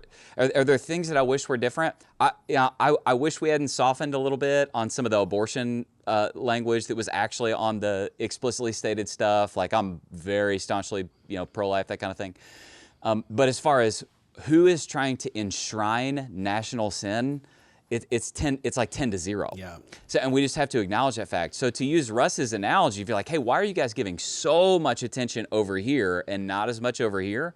Well, if two people roll into an emergency room and one's an 85-year-old lady with terminal cancer and the other guy has a common cold, guess where all my attention is going to go? Yeah. So I want my attention and my volume to match the asymmetry of the problems that we're trying to solve. So it's just like, I think that's what I say. like, if I'm supposed to critique the right, what am I supposed to have a problem with, bro? Like, winning, kicking butt, and taking names? Like, what am I supposed to critique? Just please. Okay. Real quick, Josh, you originally said, the objection was won't embracing or appearing to embrace one party, meaning the Republicans or the right, won't that hurt our witness? Let me just read this one passage really quick from Deuteronomy chapter 4. It says this: "See, I have taught you decrees and laws as the Lord my God commanded me, so that you may follow them in the land you are entering." Now remember, they're going to live with a bunch of pagans all around them. In verse 6, it says, "Observe them carefully, for this will show your wisdom and understanding to the nations, who will hear about all these decrees and say, 'Surely this is a great nation. They're wise and an understanding people.'" So following godly laws as a nation would cause other nations to look at you and realize there's something special about those people. They're different. They're wise. It's being salt and light and making other people thirsty when they see your Christ-likeness on a governmental, societal level. And voting, voting isn't a Valentine. It's a strategic decision about the type of country you want your kids to inherit. And so when people use this language of the lesser of two evils, where else in all of our world or our lives does that methodology make sense? When you made the decision to marry your wife, it wasn't the lesser of two evils. You understood that you were marrying somebody who was imperfect, just like they were marrying you who were imperfect, but you were willing to make an imperfect choice because you preferred what they represented and who they were versus all of the other choices that you could have made. And so this idea of well, how could you lower your biblical standard to vote for a candidate like Trump? I'm not voting in the sense of I am blind to the problems or to the gaps or to the deficiencies of that individual or to the party platform that they represent. In America, we are in a two-party system. So when it comes to voting, you are making a determination to make an imperfect choice that best represents a strategic action for the type of country, nation, community that your kids get to inherit. And so lesser of two evils, is that supposed to be some sort of revolutionary statement? Progressives really operate with that, this is their trump card, no pun intended. Oh, you conservatives are voting for the lesser of two evils. That is not half as intelligent as you think it is. Of course it's an imperfect choice. That is not breaking news. Of course it's an imperfect choice. Nobody said it's going to be a perfect choice. What we're saying is that there is not moral reciprocity between these two. It's I don't appreciate everything Trump tweets either. He's also not publicly advocating for abortion in the 9th month. And so, to go, well, they're the same. They've got the same amount of problems. It's only an idiot makes that statement. Yeah. He's also not preaching from a pulpit on Sunday. Right. As you were talking, Russ, I was thinking, if both political parties recognized the lordship of Christ, if both political parties recognized the value of the nuclear family in creating policies that supported marriage and children, if both parties were against murdering the most innocent members of our society in the womb, if both parties were checking those boxes, that I wouldn't say less interest in politics, but that's not where my focus would be. But the reality is we have one party that's advocating for the destruction of the nuclear family, one party that's advocating for the destruction of the sexual moral ethic of God, one party advocating for the destruction of the individual and business and essentially the ability to be fruitful and multiply by living an unregulated life so you can actually grow a business. The fact that one party is arguing for our national borders to be open and essentially to lose our national sovereignty, the fact that one party is advocating for boys to be able to ruin girls' sports, all of a sudden it's rising on my priority list to address as a minister, because this is affecting the people's lives that I'm shepherding in a local community. So I think that's important to hear. If both parties were on the same page on the major moral things, I'd probably be a little less interested in politics. But because one party is making war against the very foundations of the moral law itself, I have an obligation as a representative of God to speak up. And to Josh's point, there was a time in America where both parties were a lot more aligned on the moral issues. So really, we're debating things like the social safety net and taxation and, Medicare and Medicaid and, those types of things. And so to Howerton's point more broadly, what we have people utilizing a 1995 operating system for a 2025 dilemma. To act as if, we're still all have broad-based agreement. We don't even agree on biology. We don't agree on marriage. we don't even agree on whether or not you should have borders. The Democrats think borders are racist. Like, we're not talking about micro differences in the way things get applied. We're talking about macro chasms of epistemology and morality and just basic, like, common sense type stuff. And so when people talk about moral reciprocity between the parties, they are literally living in the past. They are living in a time in which that was true in America, and it is not true now and hasn't been true for several decades. Last thing I'll say, and then I'm going to shut us down. Whenever somebody says, hey man, it hurts our witness when you tie Christianity to a political party, I object to the framing of the question. My question is, what do you mean by tie? Because if by that, by tie, do you mean notice moral asymmetry? Is that me tying it to? By tie, do you mean saying something about the moral symmetry of the parties? Or is it wrong for me to notice that when the ideology of one party spreads, Christianity and the Great Commission get a lot harder, and when the ideology of the other party spreads, Christianity and the Great Commission and the building of churches gets a lot easier? Like, is me noticing that wrong? I would say that's not tying Christianity to a party. That's being honest. All that is, that's just, you're calling honesty tying. That's all that is. That's good. Guys. That's good. This has been a long, fruitful discussion. Any final words? Well, I'll add one thing, and we can get to this in another podcast, but oftentimes the people that I see commenting on this and making these statements that I would radically disagree with, they're making them from the safety of Arizona. They're making them from the safety of Texas. Bro. They live in the Thank you, Bible Josh. Belt. And at some point, I'd like to speak to that from Mordor, because that's where I live. And what they need to hear is the perspective of someone who is in a state that has gone full vent into the policies they are kind of tacitly, passively advocating for. And Russ and I could paint a very vivid picture of how devastating it let's is finish for a the local pod church. like that.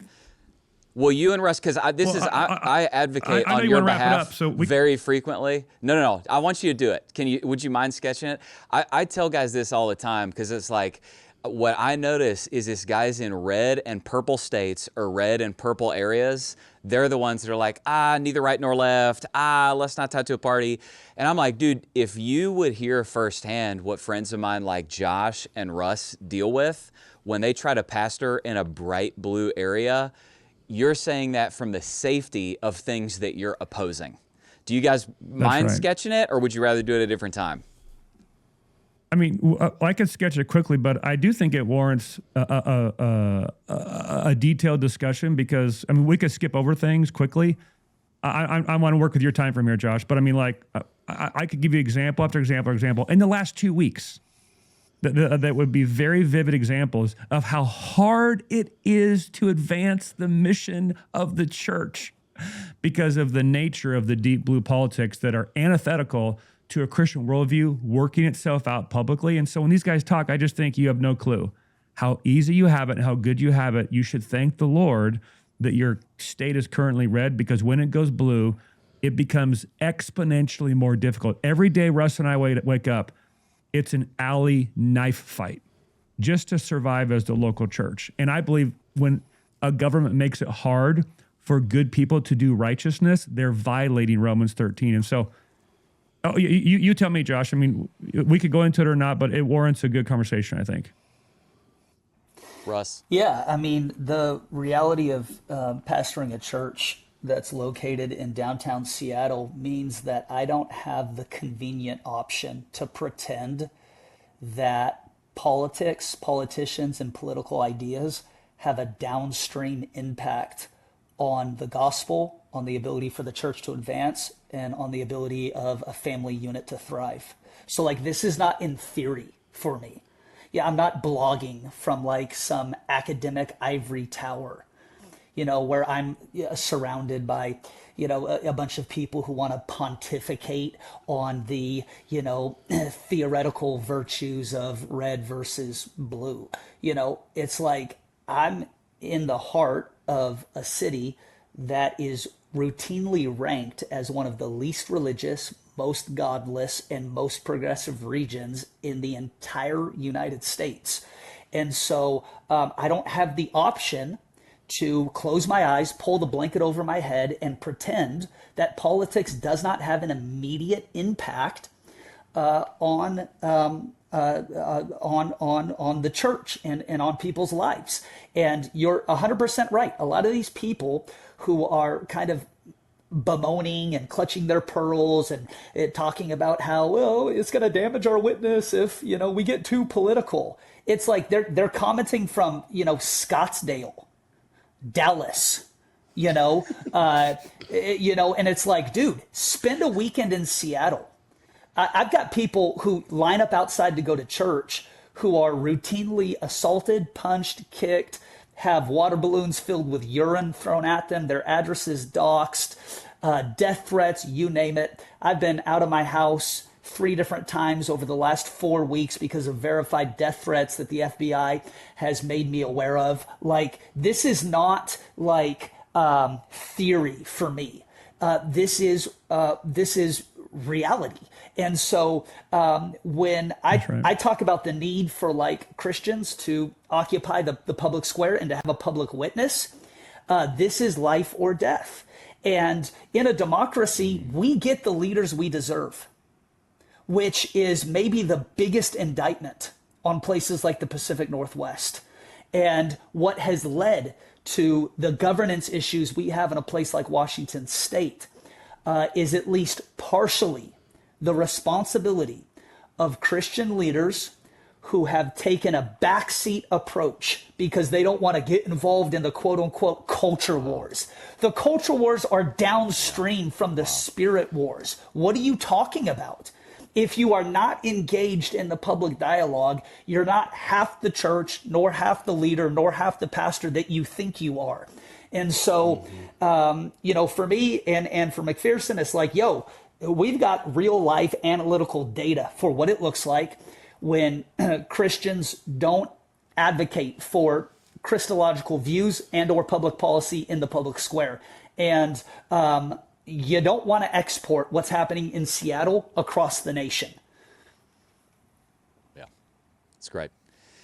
All right, gentlemen, thank you for a great conversation. This is super helpful. Russ, my final comment is, do you publicly disavow your NAR theology? I'm glad we're ending this podcast right now. I've got a apostolic NAR secret meeting that's happening here in Maui that I've got to get to. And we are releasing a public statement on the Reformed community. So that's coming. Just get ready. Josh, but you're not NAR, whatever that is. I don't even know what that is. I've got the secret tattoo. Nobody knows about it, but...